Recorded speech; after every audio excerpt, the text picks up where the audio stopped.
हम पढ़ेंगे आर्टिकल 123। क्या पढ़ेंगे? आर्टिकल 123। वीटो शक्तियां कंप्लीट हो गई हैं। अब आर्टिकल 123 में क्या है? संसद के विश्रांति काल में राष्ट्रपति की अध्यादेश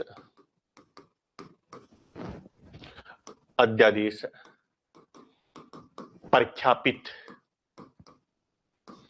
करने की शक्ति।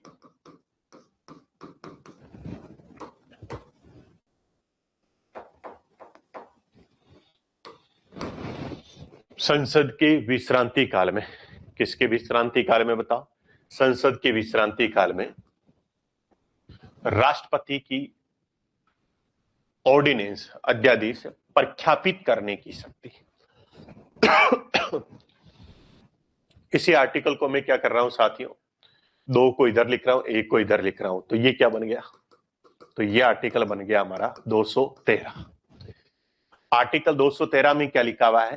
राज्य विधानमंडल के विश्रांति काल में राज्यपाल के अध्यादेश प्रख्यापित करने की शक्ति। पहले तो दो आर्टिकल देखना है। कौन कौन सा आर्टिकल बताओ? आर्टिकल 123 और आर्टिकल कौन सा बताओ? 213। आर्टिकल 123 में क्या है बताओ? राष्ट्रपति के अध्यादेश प्रख्यापित करने की शक्ति। और आर्टिकल 213 में क्या बताओ? राज्यपाल की अध्यादेश प्रख्यापित करने की शक्ति। इतनी बात चलो क्लियर हुई। पहले समझो कि यहां शब्दावली लिखी है, क्या बताओ? अध्यादेश। अध्यादेश शब्द का मीनिंग क्या है बताओ? अधिधना से आदेश है ना। हिंदी वाले बताओ, देखें बताओ इसमें कौन सी संधि है? इको यणची फॉर्मूले से यण संधि। अधि का मतलब क्या होता है? ऊपर से। और आदेश का मतलब क्या होता है? ऐसा आदेश जो ऊपर से आया है। ऊपर से आया तो क्या भगवान राम ने भेजा है क्या? नहीं, ऐसा आदेश ऊपर से आया। इसका मीनिंग है कि हमारे देश का सर्वोच्च नागरिक कौन है बताओ? राष्ट्रपति। और राज्य का सर्वोच्च नागरिक कौन है बताओ? राज्यपाल। तो अगर देश के और राज्य के प्रथम नागरिक ने कोई आदेश जारी किया है तो वो ऊपर से आदेश आया, इसलिए उसको हम क्या बोलते हैं? अध्यादेश। हम आगे समझेंगे कि अध्यादेश कुल मिला के हमारे लिए एक कौन सी प्रकार की विधि है। अध्यादेश हमारे लिए कुल मिला के एक प्रकार की अस्थायी विधि है। ऑर्डिनेंस एक टेम्परेरी लॉ है तो विधि, लेकिन कैसी विधि नहीं है बताओ? स्थायी विधि नहीं है, अपितु कैसी विधि है बताओ? अस्थायी विधि। अब इस आर्टिकल को कुछ आप ऐसे पढ़ो। मैंने तो ये क्या बोल दिया कि राष्ट्रपति की अस्थायी विधि, या स्थायी शब्द को एक बार के लिए मैं हटा रहा हूं, राष्ट्रपति की विधि प्रख्यापित करने की शक्ति। आर्टिकल 213 क्या कह रहा है? राज्यपाल की विधि प्रख्यापित करने की शक्ति। अब आप मेरे को बताओ, राष्ट्रपति और राज्यपाल किस में आता है? अरे बताओ तो, राष्ट्रपति और राज्यपाल। संघ की कार्यपालिका शक्तियां किस में निहित होगी? राष्ट्रपति में। राज्य की कार्यपालिका शक्तियां किस में निहित होगी बताओ? राज्यपाल में। कॉन्सेप्ट तो ये कहता है, ये आ किस में रहे बताओ? कार्यपालिका में। तो पता चला यह कार्यपालिका क्या बना रही है बताओ? क्या बना रही है बताओ? विधि बना रही है या कानून बना रही है? ऐसा क्यों हो रहा है? मैंने आपको इंट्रोडक्शन में ये बताया कि सरकार के कितने अंग होते हैं बताओ? सरकार के 3 अंग होते हैं। विधायिका, दूसरा कौन सा बताओ? कार्यपालिका, और तीसरा कौन सा? न्यायपालिका। विधायिका क्या करती है बताओ? विधि का निर्माण करती है। कार्यपालिका विधि को क्या करती है बताओ? लागू करती है। और न्यायपालिका क्या करती है बताओ? विधायिका एवं कार्यपालिका के कार्यों की जांच करती है। सर आपने तो ये बताया था कि विधि का निर्माण कौन करती है बताओ? विधायिका। और यहां विधि का निर्माण कर कौन रही है? यहां विधि का निर्माण कौन कर रहे हैं बताओ? कौन कर रहे हैं बताओ? कार्यपालिका। ऐसा क्यों? इसका मीनिंग हुआ दया कुछ ना कुछ गड़बड़ है। कॉन्सेप्ट ये कहता है कि विधि का निर्माण किया किसके द्वारा जाना चाहिए बताओ? कॉन्सेप्ट ये कहता है विधि का निर्माण किया जाना चाहिए बताओ? विधायिका। लेकिन यह कानून कौन बना रहे हैं बताओ? कार्यपालिका बना रही। ऐसा क्यों? इसको समझो। देखिए, विधायिका हमारे देश में कानून बनाएगी कब? विधायिका हमारे देश में कानून तब बनाएगी जब विधायिका के पास में कानून बनाने की क्या विद्यमान है, कानून बनाने की परिस्थितियां विद्यमान है। मेरी ये कहानी समझ लीजिए, अगर ये कहानी समझ लोगे तो पता चलेगा यही तो सर कॉन्स्टिट्यूशन में लिखा है, जैसे आपने कहानी से बताया था। विधायिका कानून तभी बनाएगी जब उसके पास में कानून बनाने की परिस्थितियां क्या हो, बताओ, विद्यमान हो। और बताओ, विधायिका के पास में कानून बनाने की परिस्थितियां कब विद्यमान होगी? जब विधायिका का क्या चल रहा है, बताओ, सत्र चल रहा है, जब विधायिका का सेशन चल रहा है, जब विधायिका छुट्टी पे नहीं है, जब विधायिका विश्रांति काल में नहीं है, तब विधायिका क्या कर लेगी, बताओ, कानून बना लेगी। और विधायिका कानून बना लेगी मतलब संघ स्तर पे कौन कानून बना लेगी, बताओ, संसद कानून बना लेगी। और राज्य स्तर की बात करो तो राज्य स्तर पे कौन कानून बना लेगी, बताओ, राज्य विधानमंडल विधि या कानून का निर्माण कर लेगी। ठीक बात है, लेकिन आप मेरे को बताओ, संसद और राज्य विधानमंडल का सत्र या सेशन 365 दिन चलता है क्या? इनका सत्र 365 दिन नहीं चलता है।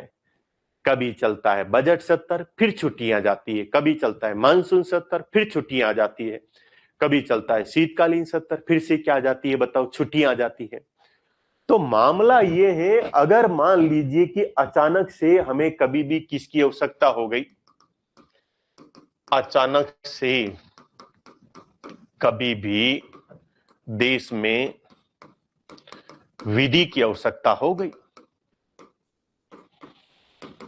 विधि की आवश्यकता हो गई, या किसकी आवश्यकता हो गई, बताओ, कानून की आवश्यकता हो गई, तो ऐसी कंडीशन में क्या, बताओ, कार्यपालिका या मोदी जी या मंत्री परिषद अपनी मनमर्जी से ही कुछ काम कर लेंगे?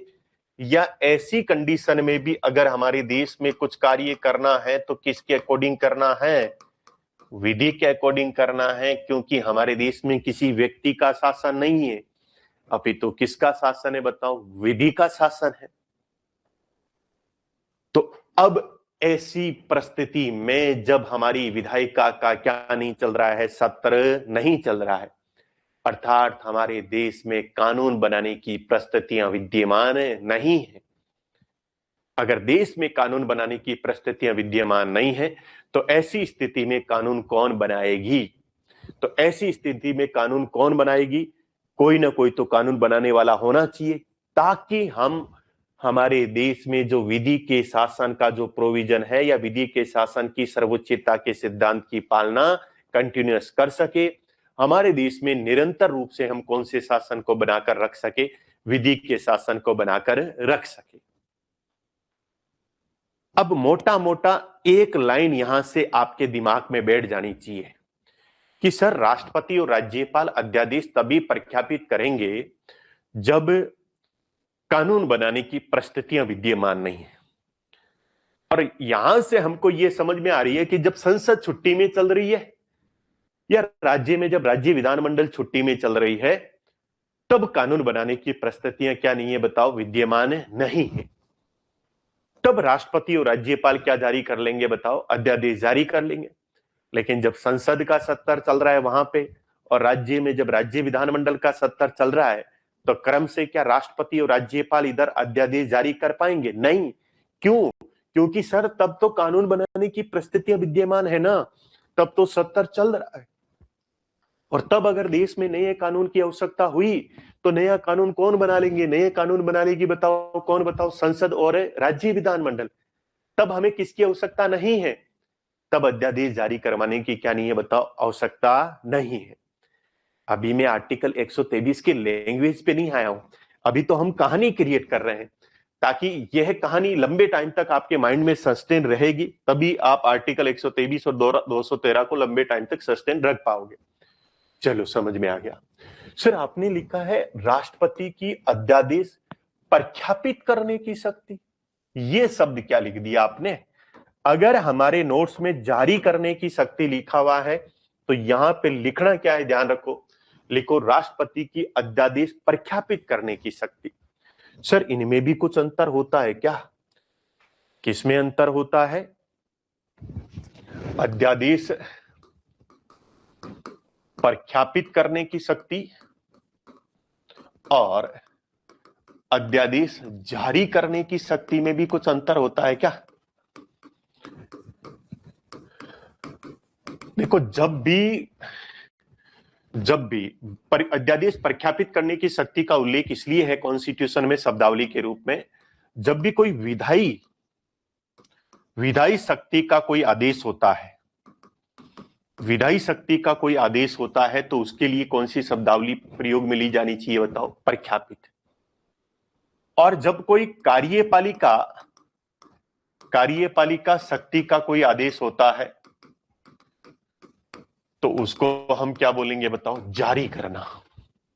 यहां पे बताओ, अध्यादेश जैसे ही अध्यादेश राष्ट्रपति बनाएगा, तो वो एक प्रकार का क्या है बताओ? विधि है।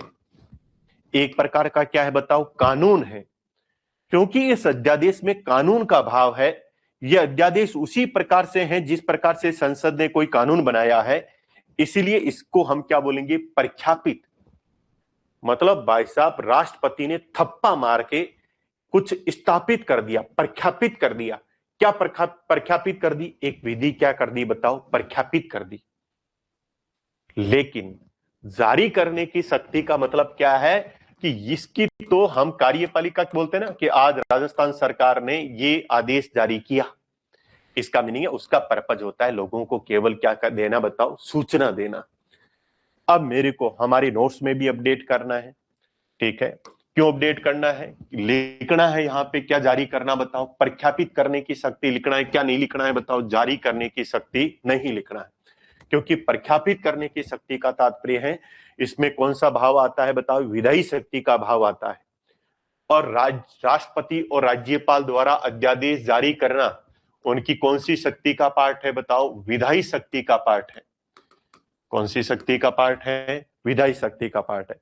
इसलिए आर्टिकल 123 के जस्ट ऊपर लिखा क्या है?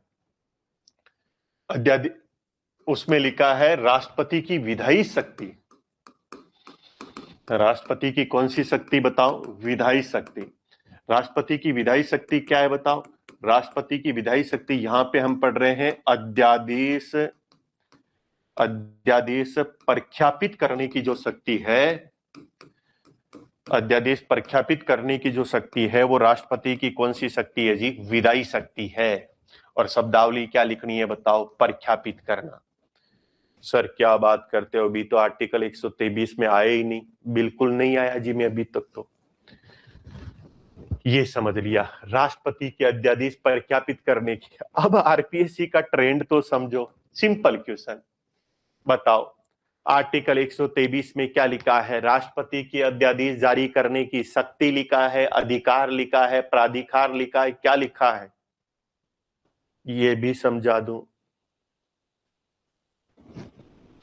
भारतीय संविधान के आर्टिकल 53 में क्या लिखा है? 53 में लिखा है राष्ट्रपति की क्या बताओ? कार्यपालिका शक्ति। फिर बताओ आर्टिकल 72 में क्या लिखा है? राष्ट्रपति की समाधान की क्या शब्द लिखा है बताओ? शक्ति। फिर आप मेरे को बताओ आर्टिकल 123 में राष्ट्रपति के अध्यादेश जारी करने की क्या है बताओ? शक्ति। ठीक है, उसके बाद में अभी मैं आर्टिकल 143 में बताओ, आर्टिकल 143 में राष्ट्रपति की सुप्रीम कोर्ट से परामर्श या सलाह लेने की क्या बताओ? शक्ति। लेकिन आर्टिकल 86 में क्या लिखा हुआ है? पढ़ाऊंगा मैं संसद वाले चैप्टर में, इसी में भी आर्टिकल 86 में क्या लिखा है बताओ? मतलब ये राष्ट्रपति का क्या लिखा है बताओ? अधिकार। इसमें शब्द क्या याद रखना है? इसमें शब्दावली क्या लिखी भी है? राष्ट्रपति का अधिकार। किस बात का अधिकार? सदन को संदेश भेजने का और सदन में अभिभाषण देने का अधिकार। आर्टिकल 86 में एकमात्र आर्टिकल जिसमें राष्ट्रपति के लिए शक्ति शब्द का प्रयोग नहीं है अपितु अधिकार शब्द का प्रयोग किया गया है, वो कौन सा आर्टिकल है? आर्टिकल 86। इसी प्रकार से एक आर्टिकल है आर्टिकल 394 कैपिटल ए। आर्टिकल 394 ए के अंदर राष्ट्रपति के लिए क्या शब्द लिखा गया है? राष्ट्रपति के लिए शब्द लिखा गया है अथॉरिटी। क्या शब्द लिखा है? राष्ट्रपति के लिए शब्दावली क्या है? कि राष्ट्रपति के पास में ये प्राधिकार है या अथॉरिटी है कि जो हमारा भारत का संविधान है और भारत में जितनी भी विधियां हैं, ठीक है, और इसमें जितने भी संविधान संशोधन हो गए हैं उन सभी का जो अंग्रेजी में है उनको हिंदी में क्या करवाएगा बताओ, अनुवाद करवाएगा, हिंदी में अनुवाद करवाएगा। और ऐसा करवाना राष्ट्रपति का क्या है बताओ, प्राधिकार है, अथॉरिटी है। क्वेश्चन पूछ लेंगे भारतीय संविधान के कौन से आर्टिकल में राष्ट्रपति के लिए शक्ति शब्द लिखा है, कौन से के लिए क्या लिखा है बताओ, अधिकार लिखा है, कौन से में क्या लिखा है, प्राधिकार लिखा है। छाप लो जल्दी से, कहां पे क्या लिखा है। संविधान सभा वाले चैप्टर में मैंने आर्टिकल 394 कैपिटल ए को डिटेल में पढ़ाया है, वहां पे जरूर पढ़ लेना है। ये लो जी,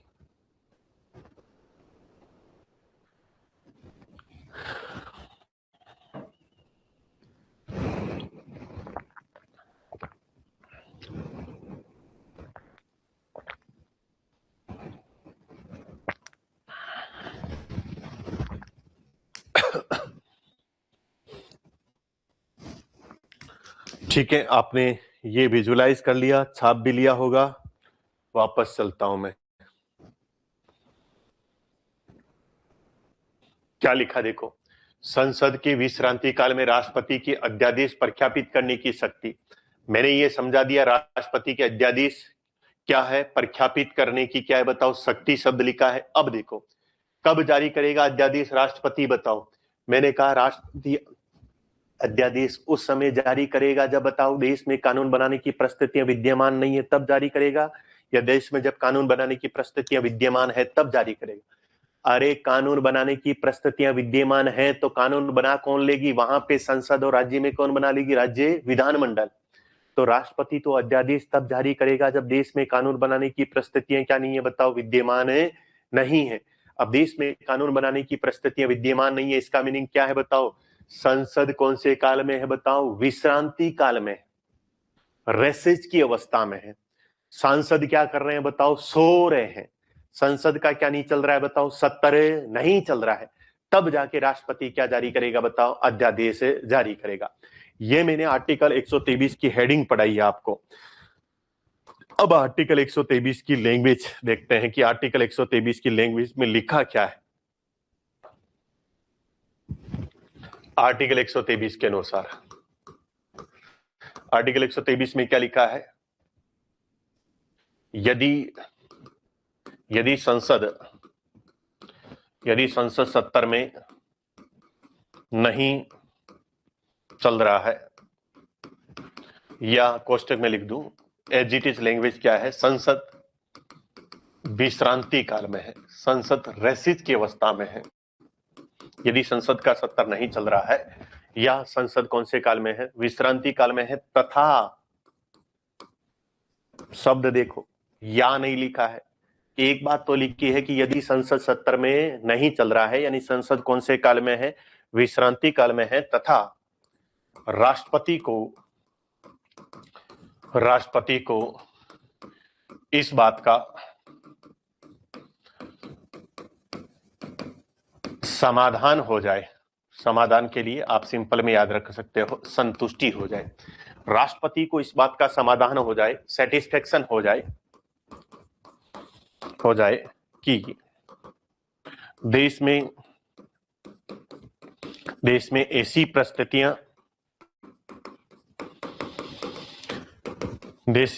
परिस्थितियां विद्यमान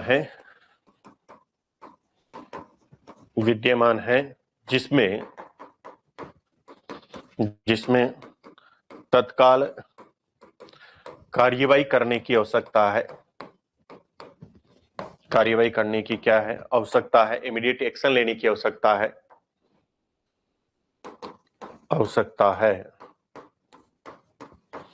तो ऐसी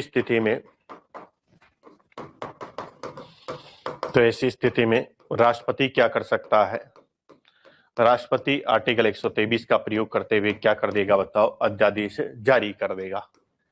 अब इसको समझो क्या लिखा है, यदि राष्ट्रपति को पहली बात, यदि हमारे संसद क्या नहीं चल रहा है बताओ, संसद सत्र में नहीं चल रहा है, पार्लियामेंट का सेशन नहीं चल रहा है, इसके लिए as it is technical language क्या है, हम सिंपल भाषा में बोल देते हैं कि संसद का सत्र नहीं चल रहा है, बट वास्तव में क्या लिखी है कॉन्स्टिट्यूशन में, संसद कौन से काल में बताओ, विश्रांति काल में है, रेसेस की अवस्था में है।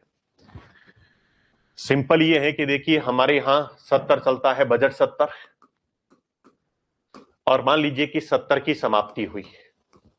देखो सत्र की समाप्ति में ऐसा होता है कि लोकसभा का सत्र और राज्यसभा का सत्र अलग अलग समय पर क्या हो सकता है बताओ, समाप्त हो सकता है। भाई ऐसे हो गया कि मंडे को हो गया लोकसभा का सत्र की समाप्ति और ट्यूसडे को हो गया राज्यसभा के सत्र की समाप्ति। ऐसा कोई जरूरी नहीं है कि दोनों सदनों का एक साथ सत्र क्या हो बताओ, समाप्त हो। अब ये सत्र समाप्त हो गया, इसके बाद में मान लो कि महीने 2 महीने के लिए ये सत्र नहीं चल रहा है। जब ये सत्र नहीं चल रहा है तो हम ये बोलते हैं कि हमारी संसद कौन सी अवस्था में बताओ, रेसिस की अवस्था में है। हमारी संसद कौन सी अवस्था में बताओ, विश्रांति काल की अवस्था में है।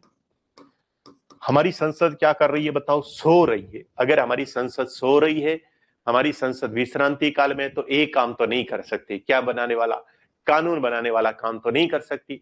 लेकिन देश में तो कानून का शासन है, अचानक से नए कानून की आवश्यकता होगी, अचानक से नए कानून की आवश्यकता होगी तो कोई ना कोई नया कानून तो बनवाना पड़ेगा, नहीं बनवाना पड़ेगा।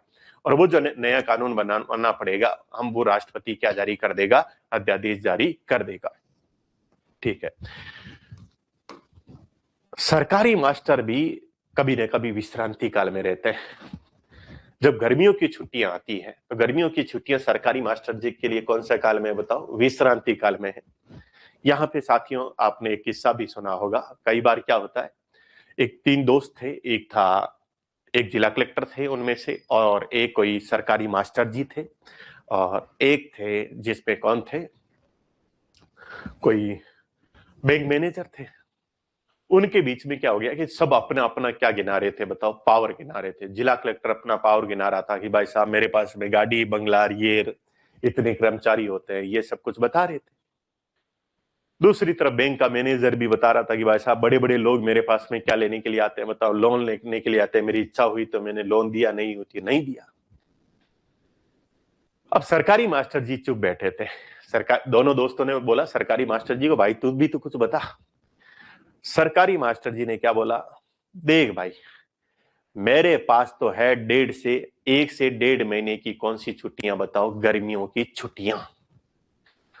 और इन गर्मियों की छुट्टियों में मैं क्या करूंगा बताओ, चाच राबड़ी पीऊंगा, चाच राबड़ी खाऊंगा, और आराम से क्या करूंगा बताओ, नींद का आनंद लूंगा कूलर चला के। और फिर किसी कलेक्टर के बाप की हिम्मत नहीं है कि मेरे को क्या कर सके बताओ, जगा सके। तो ये कौन सा काल है बताओ सरकारी मास्टर जी का, ये कौन सा काल है बताओ, विश्रांति काल। इसी प्रकार से हमारी संसद भी कौन से काल में होती है बताओ, विश्रांति काल में।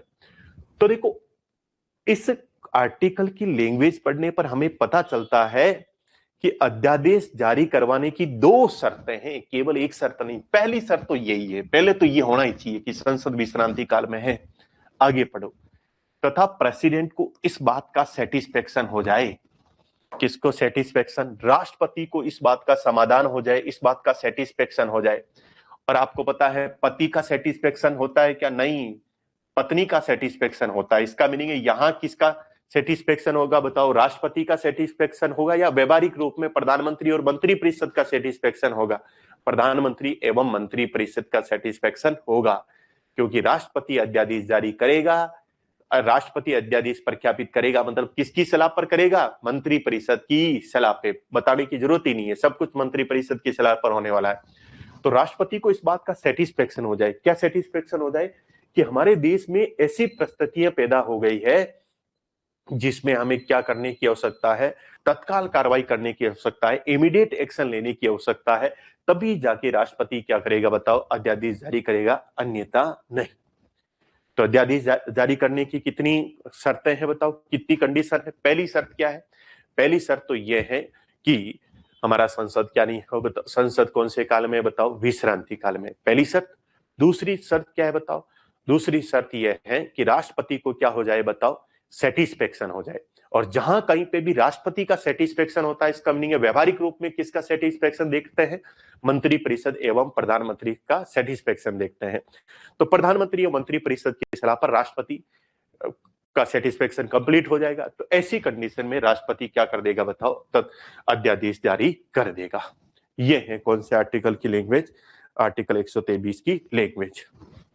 क्या लिखा है बताओ आर्टिकल 123 में, कि यदि संसद के सत्तर में नहीं है या संसद विश्रांति काल में है तथा राष्ट्रपति को इस बात का सेटिस्फेक्शन हो गया कि हमें तत्काल कार्रवाई करने की क्या बताओ आवश्यकता है, इमीडिएट एक्शन लेने की आवश्यकता है, तो आर्टिकल 123 का प्रयोग करते हुए राष्ट्रपति मंत्री परिषद की सलाह पर अध्यादेश क्या कर सकता है, प्रख्यापित कर सकता है। अब मैं यहीं से क्या निकालूंगा, विशेषताएं। इनमें से कुछ पॉइंट हमारे आर्टिकल 123 में लिखे हुए हैं जो हम बैरिकेड में से पढ़ेंगे। ठीक है, आर्टिकल 123 में क्लोज पढ़ने की आवश्यकता नहीं है, क्योंकि साथियों पता चल रहा है आर्टिकल 123 ही याद नहीं हो रहा है, तो क्लोज कहां से याद होंगे, हमें विशेषताएं याद कर लेनी है। किसकी विशेषताएं पढ़ा रहा हूं मैं, अध्यादेश की विशेषताएं पढ़ा रहा हूं, ऑर्डिनेंस की विशेषताएं।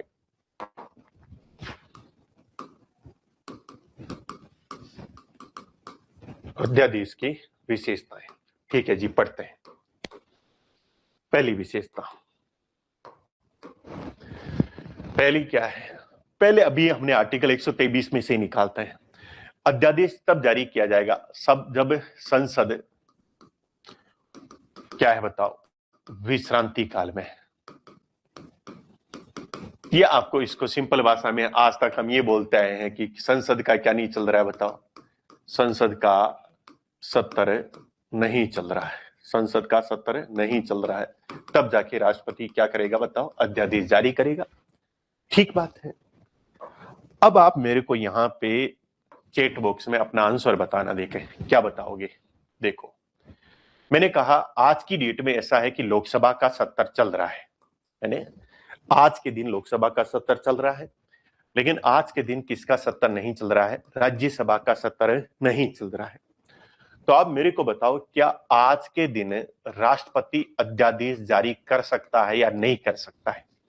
याद रखना किसका सत्र चल रहा है, लोकसभा का सत्र चल रहा है, लेकिन किसका सत्र नहीं चल रहा है, राज्यसभा का सत्र नहीं चल रहा है।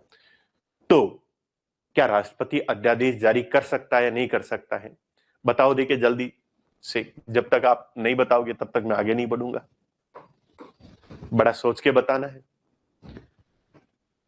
आपने ये पढ़ लिया संसद का सत्र नहीं चल रहा है, आपने ये भी पढ़ लिया संसद विश्रांति काल में, तो मैं आपसे पूछ रहा हूं कि इस कंडीशन में लोकसभा का सत्र चल रहा है लेकिन राज्यसभा का सत्र नहीं चल रहा है, तो क्या राष्ट्रपति अध्यादेश जारी कर सकता है या नहीं कर सकता है। अब समझना, जारी कर सकता है। अरे साथियों मैंने कॉन्सेप्ट क्या बताया आपको, कॉन्सेप्ट मैंने सिंपल ये बताया इंट्रोडक्शन में कि अगर देश में कानून बनाने की परिस्थितियां विद्यमान नहीं है तब जाके अध्यादेश क्या होगा, जारी होगा। आप मेरे को बताओ ऐसी कंडीशन में कानून बन जाएगा क्या, कानून तो तब बनेगा ना जब दोनों सदनों से क्या होगा बताओ, पारित होगा, तभी तो कानून बनेगा ना। इसका मीनिंग क्या निकल गया, संसद सत्र में नहीं है या संसद विश्रांति काल में है, इसका मीनिंग ये है कि चाहे संसद के दोनों सदन सत्र में नहीं है, दोनों सदन सत्र में नहीं है, या संसद का कोई एक सदन सत्र में नहीं है, तो भी ये माना जाएगा संसद सत्र में नहीं है। अरे संसद सत्र में नहीं है इसका मीनिंग है लोकसभा सत्र में नहीं है तो भी संसद सत्र में नहीं है, क्योंकि संसद में तो दोनों सदन आएंगे ना। अगर राज्यसभा में सत्र में नहीं है तो एक केवल राज्यसभा सत्र में नहीं है तो भी मानेंगे हम संसद सत्र में नहीं, और दोनों सदन सत्र में नहीं है तो वैसे ही मानेंगे संसद सत्र में नहीं। अब समझ में आ गया, क्योंकि कानून कब बनेगा। अरे आर्टिकल 111 क्या कहता है कि संसद के दोनों सदनों से पारित विधेयक किसके पास भेजा जाएगा, संसद के दोनों सदनों से पारित विधेयक भेजा जाएगा किसके पास में बताओ, राष्ट्रपति के पास में। तो यहां पे तो केवल कौन से सदन से पारित होगा, लोकसभा से पारित होगा, तो क्या वो विधेयक पारित हो जाएगा क्या? दोनों सदनों से पारित होना चाहिए ना। चलो अगला तो मेरे को बता दोगे आप। अब इस बार ऐसा है कि मान लो लोकसभा का क्या चल रहा है बताओ, 70 नहीं चल रहा है, और राज्यसभा का क्या हो रहा है बताओ, 70 चल रहा है। तो मेरे को बताओ क्या राष्ट्रपति अध्यादेश जारी कर देगा क्या? अब तो समझ में आ गया कि हाँ सर, दोनों सदन 70 में नहीं चल रहे या कोई एक सदन भी 70 में नहीं चल रहा है, तो हम क्या मानेंगे, संसद कौन से काल में बताओ, विश्रांति काल में। तो अध्यादेश जारी कर देगा।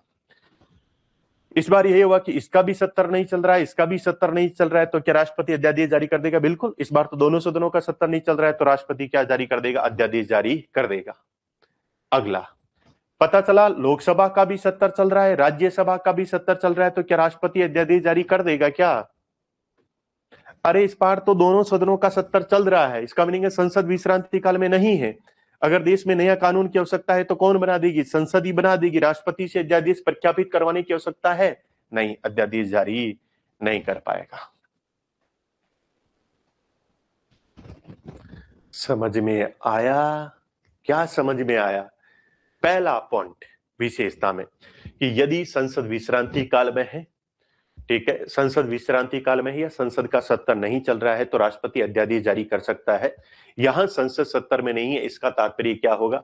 संसद के दोनों सदन 70 में नहीं है या संसद का कोई एक सदन 70 में नहीं है, तो भी यह माना जाएगा कि हमारे संसद का क्या नहीं चल रहा है बताओ, 70 नहीं चल रहा है। पहला पॉइंट ये हुआ, ठीक है जी।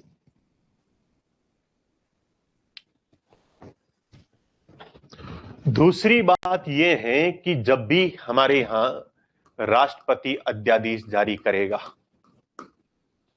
राष्ट्रपति क्या जारी करेगा बताओ, अध्यादेश जारी करेगा, तो किसकी सलाह पर करेगा? बताने की जरूरत ही नहीं है। किसकी सलाह पर बताओ? संघ की मंत्रिपरिषद की सलाह पर। क्योंकि राष्ट्रपति जो भी अपनी कार्यपालिका शक्तियों का प्रयोग करेगा वो किसकी सलाह पर करेगा? मंत्रिपरिषद की सलाह पर ही करेगा। राष्ट्रपति मंत्रिपरिषद की सलाह को मानने के लिए क्या होता है? बाध्य होता है। 44वें संविधान संशोधन 1978 से केवल एक परंतु जोड़ा गया कि राष्ट्रपति यद्यपि मंत्रिपरिषद की सलाह को मानने के लिए बाध्य होगा, लेकिन परंतु वो सलाह को केवल कितनी बार पुनर्विचार के लिए भेज सकता है? एक बार पुनर्विचार के लिए भेज सकता है। तो राष्ट्रपति अपने समाधान की शक्तियों का प्रयोग भी किसकी सलाह पर करेगा? संघ की मंत्रिपरिषद।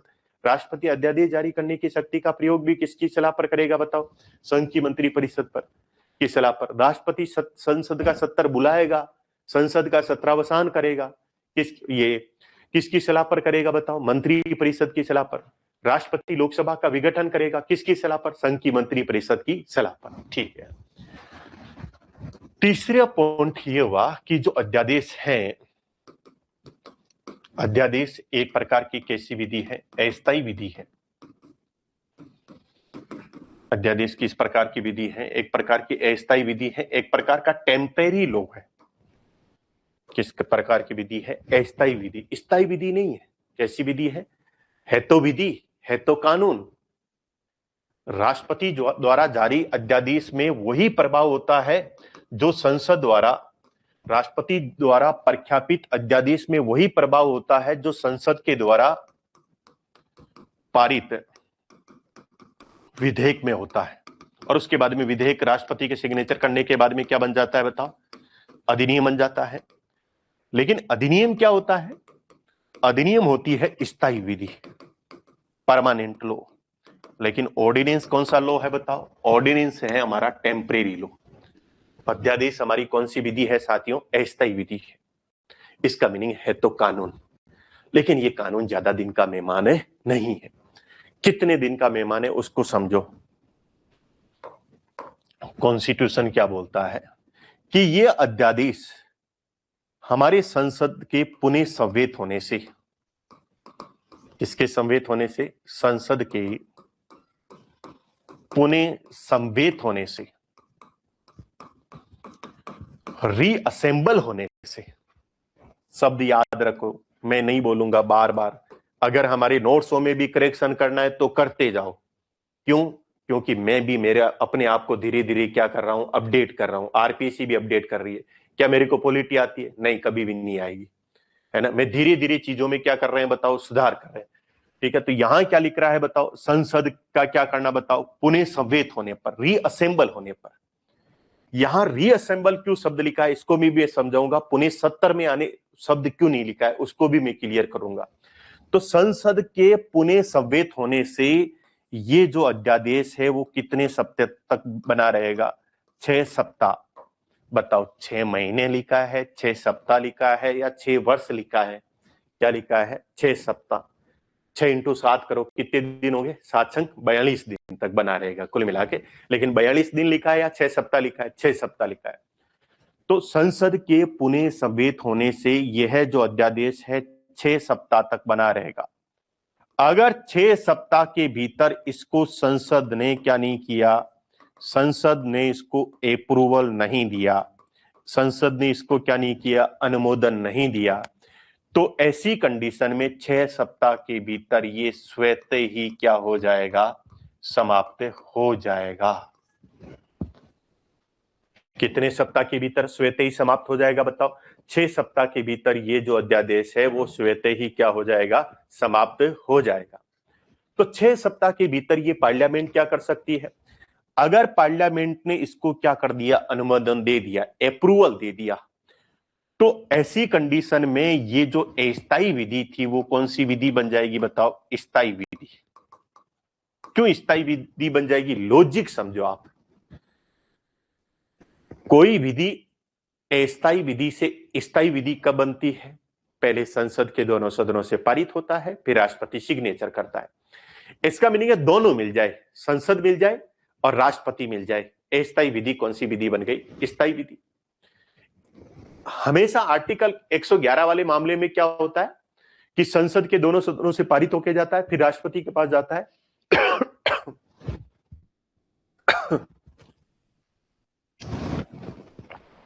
फिर राष्ट्रपति उस पर क्या करता है? बताओ। सिग्नेचर करता है।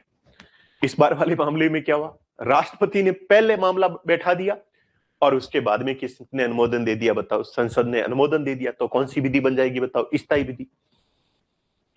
लेकिन संसद चाहे तो अगर इसको क्या नहीं दे, अनुमोदन नहीं दे, इस विधि को क्या नहीं दे? बताओ। अनुमोदन नहीं दे, तो ये विधि 6 सप्ताह से पहले भी क्या हो सकती है?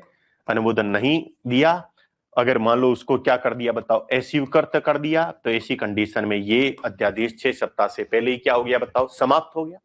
लेकिन 6 सप्ताह में हमारी संसद ने कुछ भी बोला नहीं, इसका मीनिंग है वो क्या हो गया? बताओ। वो क्या हो गया? स्वतः ही समाप्त हो गया। कहानी समझ जाना, दो अलग अलग बातें हैं। जब राष्ट्रपति अध्यादेश जारी करता है, जब राष्ट्रपति ऑर्डिनेंस जारी करता है, तो जारी किसकी सलाह पर करता है? जारी तो करता है सर संघ की मंत्री परिषद की सलाह पर, उसकी एडवाइस पर। लेकिन संसद के पुणे समवेत होने से, संसद के पुणे रीअसेंबल होने से कितने समय के भीतर, कितने समय के भीतर बताओ इसको संसद से क्या लेना है? बताओ। अनुमोदन। कितने समय के भीतर? 6 सप्ताह के भीतर। उधर हो रही है सलाह पे, तो अध्यादेश प्रख्यापित हो रहा है, और प्रख्यापित होने के बाद में अप्रूवल किसका लेना है? अप्रूवल लेना है संसद का। कितने सप्ताह के भीतर? बताओ। 6 सप्ताह के भीतर। अगर अप्रूवल बन गया तो स्थायी विधि मिल गया, तो स्थायी विधि बन गई। अगर अप्रूवल नहीं मिला तो वो कौन सी क्या विधि अपने आप ही क्या हो जाएगी? बताओ। समाप्त हो जाएगी। चलो जी, ये कहानी भी आपकी क्या हो गई? क्लियर हो गई। कहां क्लियर हो गई सर? अभी तो आप समझो तो सर, हमारे को तो ये भी तो पढ़ाया जाता है कि एक अध्यादेश अधिकांश समय के लिए कितने समय के लिए बना रह सकता है? 6 माह, 6 सप्ताह। ऐसा भी कोई लोचा है क्या? वो लोचा एकदम गलत है। अभी सिद्ध करके बताऊंगा आपको। आपसे कोई बोले कि सर अध्यादेश कितने समय तक बना रहेगा, तो जो पॉलिटी पढ़ाने वाला टीचर जो पेपर बनाएगा वो अच्छे से कॉन्स्टिट्यूशन पढ़ा हुआ है, वो आपके ऑप्शन में यही देगा कि संसद के पुणे समवेत होने से कितने सप्ताह तक? बताओ। 6 सप्ताह तक। कब से? संसद के रीअसेंबल होने से 6 सप्ताह तक अध्यादेश बना रहेगा। आपको यही याद रखना है। 6 माह 6 सप्ताह वाला कुछ भी याद रखने की आवश्यकता नहीं है। आपको क्या याद रखना है कि सर अध्यादेश एक अस्थायी विधि है जो संसद के पुणे समवेत होने से 6 सप्ताह तक बनी रहेगी। अगर 6 सप्ताह के भीतर संसद ने अनुमोदन दे दिया तो ठीक है, अदरवाइज 6 सप्ताह के बाद में पश्चात ये विधि अपने आप ही क्या हो जाएगी? बताओ। समाप्त हो जाएगी। कैसे गलत है बताओ? 6 माह 6 सप्ताह का कॉन्सेप्ट उसको मैं बता देता हूं। 6 माह और 6 सप्ताह ये है जी गलत। कैसे? देखो भाई, देखो आज मान लो 1 जनवरी है। 1 जनवरी के दिन हमारा लोकसभा का सत्र क्या हो गया बताओ? समाप्त हो गया। ठीक है, पता चला अब ऐसा तो कोई कॉन्सेप्ट है नहीं जी लोकसभा और राज्यसभा का सत्र एक साथ समाप्त होना चाहिए। पता चला 20 जनवरी के दिन किसका सत्र समाप्त हुआ? 20 जनवरी के दिन सत्र समाप्त हुआ किसका बताओ? राज्यसभा का। अब आप मेरे को बताओ, क्या 2 जनवरी के दिन क्या 2 जनवरी के दिन राष्ट्रपति अध्यादेश जारी कर सकता है क्या? 1 तारीख को सत्र समाप्त हो गया था लोकसभा का और 20 तारीख तक चल रहा था किसका बताओ? राज्यसभा का। तो मैं आपसे ये पूछ रहा हूं, क्या 2 जनवरी को राष्ट्रपति अध्यादेश जारी कर सकता है क्या? बताओ, देखिए चैट बॉक्स में। अरे अभी अभी समझाया था मैंने आपको, जारी कर सकता है। क्यों जारी कर सकता है? मैंने क्या बताया? अरे दोनों में से एक सदन सत्र में नहीं चल रहा है तो भी ये माना जाएगा संसद सत्र में नहीं चल रहा है। तो 2 जनवरी को जो अध्यादेश जारी कर दिया किसने बताओ? राष्ट्रपति ने कर दिया। ठीक बात है। अब कॉन्स्टिट्यूशन ये कहता है कि संसद के किसी भी सदन के 2 सत्रों के बीच में कितने माह से अधिक समय का अंतराल नहीं होना चाहिए? 6 माह से अधिक समय का अंतराल नहीं होना चाहिए, नहीं होना चाहिए। ठीक बात है। तो होगा क्या यहां पे? 1 जनवरी है तो इसका वापस लोकसभा का सत्र कब से आएगा बताओ? लोकसभा का सत्र आएगा जी 1 जुलाई से। फिर अगर 6 महीने वाली बात करूं तो मैं राज्यसभा का सत्र कब से आना चाहिए बताओ? राज्यसभा का सत्र आना चाहिए सर 20 जुलाई से। अब हमने ये पढ़ा कि संसद के पुणे संवेत होने से अध्यादेश कितने सप्ताह तक बना रहेगा? 6 सप्ताह तक बना रहेगा। अब आपको बताना यह है कि ये जो 2 जनवरी को अध्यादेश जारी हुआ था वो संसद के पुणे संवेत होने से 6 सप्ताह तक बना रहेगा। तो 1 जुलाई से 6 सप्ताह गिनेंगे या 20 जुलाई से 6 सप्ताह गिनेंगे? कब से गिनेंगे? 20 जुलाई से क्या गिनेंगे बताओ? 6 सप्ताह। कॉन्स्टिट्यूशन में स्पष्टीकरण लिखा हुआ है, एक्सप्लेनेशन लिखी हुई है। क्या लिखा हुआ है कि अगर संसद के दोनों सत्र वापस संसद के दोनों सदनों का वापस से मान लो सत्र आता है, सत्र आउट होता है और दोनों अलग अलग तिथि पे आउट होते हैं। मान लो एक 20 जुलाई को आउट हुआ, सत्र प्रारंभ हुआ, और एक का सत्र कब प्रारंभ हुआ बताओ? 20 जुलाई का। तो जिसका सत्र बाद में प्रारंभ होगा वहां से कितने सप्ताह की गिनती की जाएगी बताओ? 6 सप्ताह की गिनती की जाएगी। इसीलिए शब्द भी क्या लिखा है बताओ? पुणे संवेत होना, रीअसेंबल होना। और रीअसेंबल होने का मतलब ही है कि दोनों सदन जिस दिन से आगे हैं, दोनों सदन क्या 1 जुलाई से आगे थे क्या? नहीं, दोनों सदन कौन सी जुलाई से आए थे बताओ? 20 जुलाई से। तो दोनों सदन जिस डेट से आए हैं वहां से कितने सप्ताह गिनना है आपको? वहां से आपको 6 सप्ताह गिनना है। अब ये भी क्लियर हो गया कि सर पुणे संवेत का मीनिंग क्या है? पुणे संवेत का तात्पर्य है जिस दिन से संसद के दोनों सदनों का सत्र एक साथ चल गया है, एक साथ चल गया है, उसको हम क्या बोलेंगे? इसको हम बोलेंगे रीअसेंबल हो गया है, पुणे संवेत हो गया है। कौन पुणे संवेत हो गया है बताओ? हमारा संसद। इसलिए आप मेरे को बताओ, अगर दोनों अगर अलग अलग डेट को, जैसे 1 जुलाई को प्रारंभ हो रहा है मान लो लोकसभा का सत्र और राज्यसभा का सत्र प्रारंभ हो रहा है मान लो 25 जुलाई से, तो आप मेरे को बताओ 6 सप्ताह के कब से गिनेंगे? जिस सदन का सत्र बाद में प्रारंभ होता है वहां से कितने सप्ताह गिना जाएगा बताओ? 6 सप्ताह गिना जाएगा। ये लो जी। अब आप मेरे को बताओ, यही तो मैं बता रहा था, क्या बताओ 6 माह 6 सप्ताह वाली बात सही है क्या? नहीं है साथियों। देखो गिनो, 2 जनवरी से लेकर यहां तक तो कितने दिन हो गए? 18 दिन तो ये मान लो। फिर देखो 20 जनवरी से लेकर 20 जुलाई क्या हो गए बताओ? 6 सप्ताह, 6 महीने ये हो गए। और ये कितने सप्ताह हो गए बताओ? 6 सप्ताह हो गए। इसका मीनिंग है ऐसा कॉन्सेप्ट अगर किसी भी किताब में लिखा है तो गलत है। अगर आपके कोई टेस्ट सीरीज बनाने वाले ऐसा कोई क्वेश्चन डाल देते हैं तो वो, भाई आप जैसे लोग ही तो टेस्ट बनाते हैं, तो फिर हो सकता है वो ऐसा डाल दिया, कोई दिक्कत वाली बात नहीं। आपको याद क्या रखना है, मैं तो 100 बातों की एक बात बोलूंगा, आपसे पूछ ले अध्यादेश की समय अवधि क्या होगी, एक ही अगले वाले को बोल देना, संसद के पुनः संवेद होने से, रीअसेंबल होने से कितने सप्ताह बताओ, 6 सप्ताह। फिर कोई सामने वाला बोले हमने तो ये पढ़ा था अधिकांश इतने, नहीं, एग्जामिनर नहीं पूछेगा। आज तक का इतिहास है यही पूछा है, पुनः संवेद होने से कितना सप्ताह बताओ, 6 सप्ताह। ठीक है, अगली विशेषताएं, कितनी विशेषताएं होगी मेरे को बताओ देखे।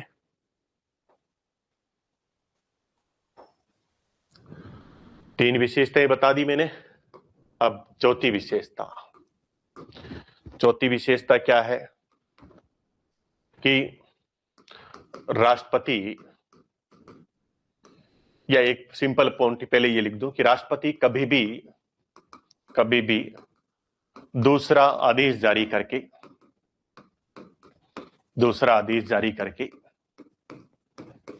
अध्यादेश को वापस ले सकता है। राष्ट्रपति कभी भी दूसरा आदेश जारी करके क्या कर सकता है बताओ, अध्यादेश को वापस ले सकता है। ऑर्डिनेंस को क्या ले सकता है, वापस ले सकता है। कौन वापस ले सकता है बताओ, राष्ट्रपति वापस ले सकता है। ठीक है, तो इसमें कोई सिंपल बात है कि भाई पहले जारी किया था और फिर मान लो वैसी परिस्थितियां अब जरूरत नहीं है, तो राष्ट्रपति खुद अपने आप में क्या ले लेगा बताओ, वापस ले सकता है। ठीक है, अगला पॉइंट महत्वपूर्ण है, ये समझने वाला पॉइंट है बड़ा ही, क्या है कि राष्ट्रपति की अध्यादेश प्रख्यापित करने की शक्ति का, अध्यादेश प्रख्यापित करने की शक्ति का विस्तार वहीं तक होगा जहां तक, यह सीधे का विस्तार संसद की विधायी शक्ति तक होगा। सुनो अब क्या लिखा है, राष्ट्रपति की अध्यादेश प्रख्यापित करने की शक्ति का विस्तार कहां तक होगा, संसद की विधायी शक्ति तक होगा, संसद की लेजिस्लेचर पावर तक होगा। पॉइंट घोट लो इसको, तो ऐसे घोट लो क्या, भी समझ में आ जाएगा वैसे तो, लेकिन ये ऐसे ही टेक्निकल लैंग्वेज में कॉन्स्टिट्यूशन में लिखा है। आपको क्या लिखा है कि राष्ट्रपति की अध्यादेश प्रख्यापित करने की जो शक्ति का विस्तार है वो क्या होगा बताओ, संसद की विधायी शक्ति तक होगा, संसद की लेजिस्लेचर पावर तक होगा। अब संसद की विधायी शक्ति का मीनिंग क्या है, देखिए हमारे पार्लियामेंट के पास में दो प्रकार की शक्तियां हैं, संसद के पास में दो प्रकार की शक्तियां, कौन कौन सी, एक को हम बोलते हैं संसद की लेजिस्लेचर पावर, संसद की विधायी शक्ति, ठीक है।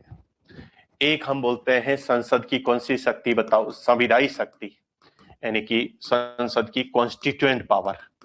तो पार्लियामेंट के पास में कितनी प्रकार की पावर है बताओ, दो प्रकार की पावर, एक है लेजिस्लेचर पावर, एक लेजिस्लेचर पावर है, और एक कौन सी पावर है बताओ, कॉन्स्टिट्यूएंट पावर है।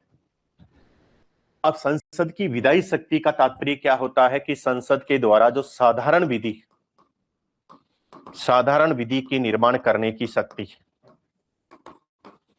संसद के साधारण विधि के निर्माण करने की जो शक्ति है वो संसद की कौन सी शक्ति है बताओ, विधायी शक्ति है। और संसद की कॉन्स्टिट्यूएंट पावर का मीनिंग क्या है, संसद की कॉन्स्टिट्यूएंट पावर का मीनिंग यह है कि संसद के द्वारा जो संविधान में संशोधन करने की जो शक्ति है, संविधान संशोधन करने की जो शक्ति है उसको हम बोलते हैं संसद की कॉन्स्टिट्यूएंट पावर।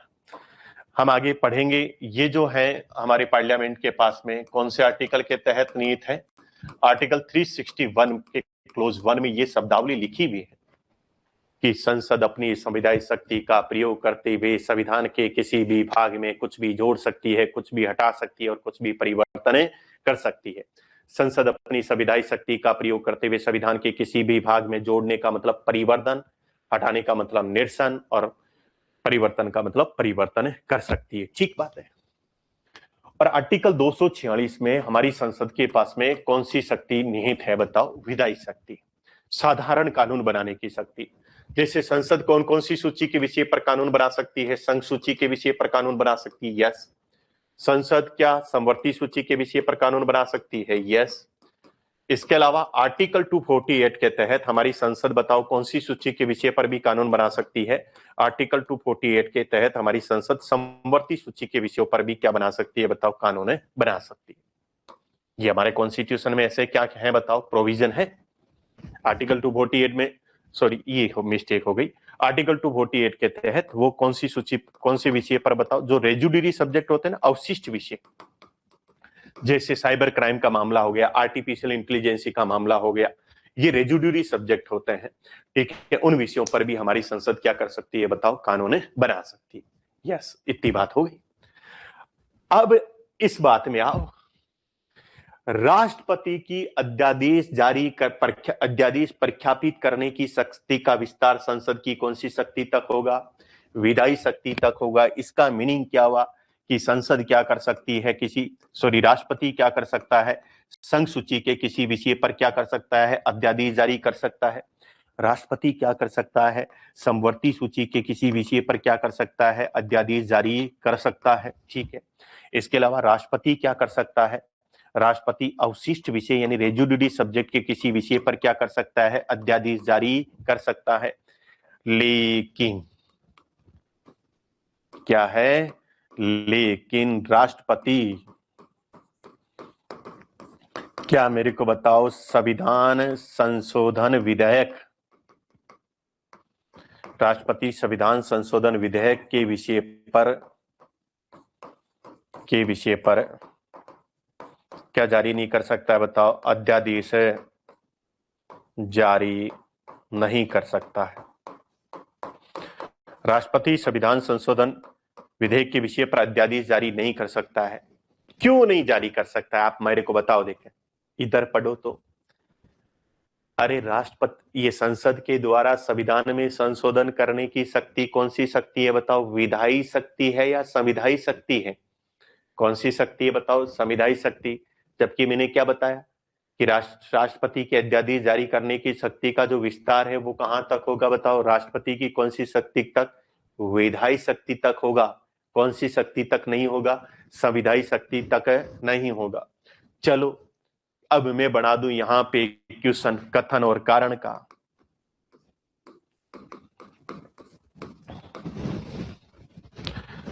कथन मैंने क्या लिख दिया?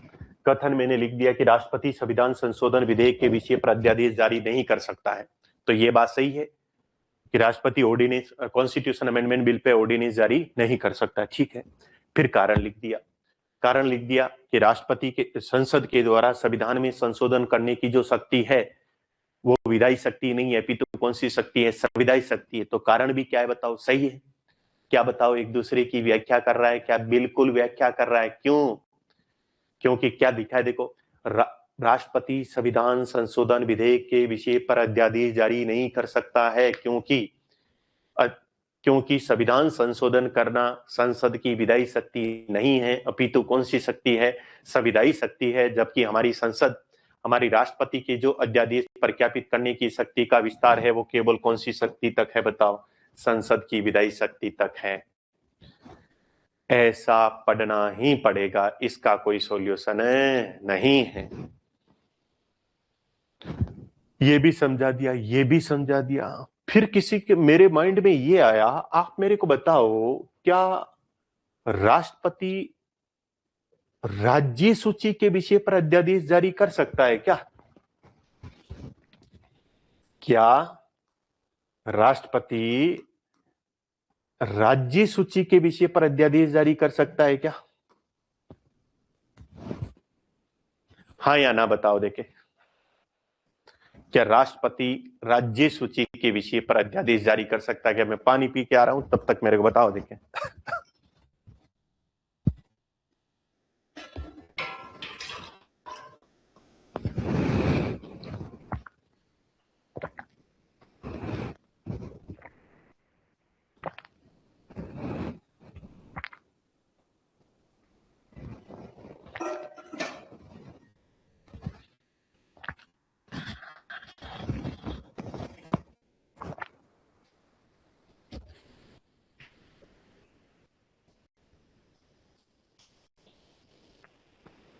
हाँ जी, कुछ लिख रहे हैं कर सकता है, कुछ लिख रहे हैं जी नहीं कर सकता है। देखते हैं, देखे ना, देखो समझो।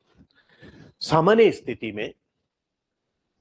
स्थिति में हमारी संघ स्तर पे जो कानून बनाती है वो संसद कानून बनाती है, संघ सूची, समवर्ती सूची और अवशिष्ट विषय के संदर्भ में।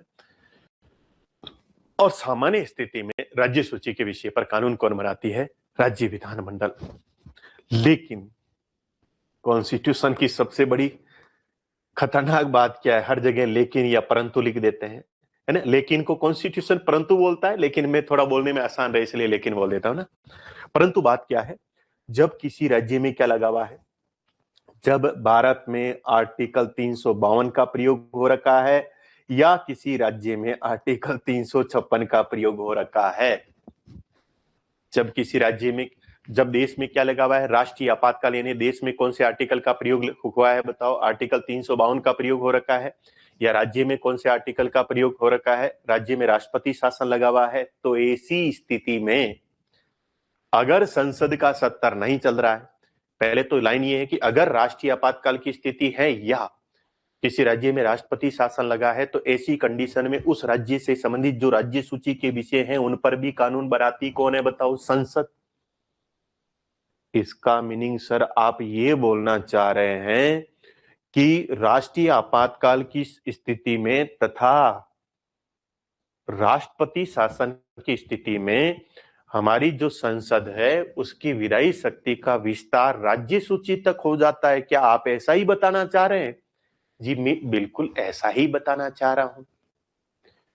तो फिर इसका मीनिंग तो सर ये हो गया कि अगर देश में राष्ट्रीय आपातकाल लगा हुआ है या किसी राज्य में क्या लगा हुआ है, राष्ट्रपति शासन लगा हुआ है, और उस समय मान लो राज्य सूची के विषय पर हमें कानून बनाना है और उस समय हमारी संसद का क्या नहीं चल रहा है, सत्तर नहीं चल रहा है, संसद विश्रांति काल में है, तो उस समय राष्ट्रपति राज्य सूची के विषय पर भी क्या कर सकता है? अध्यादेश जारी कर सकता है। हाँ जी, मैं आपको ऐसे ही समझाना चाह रहा था।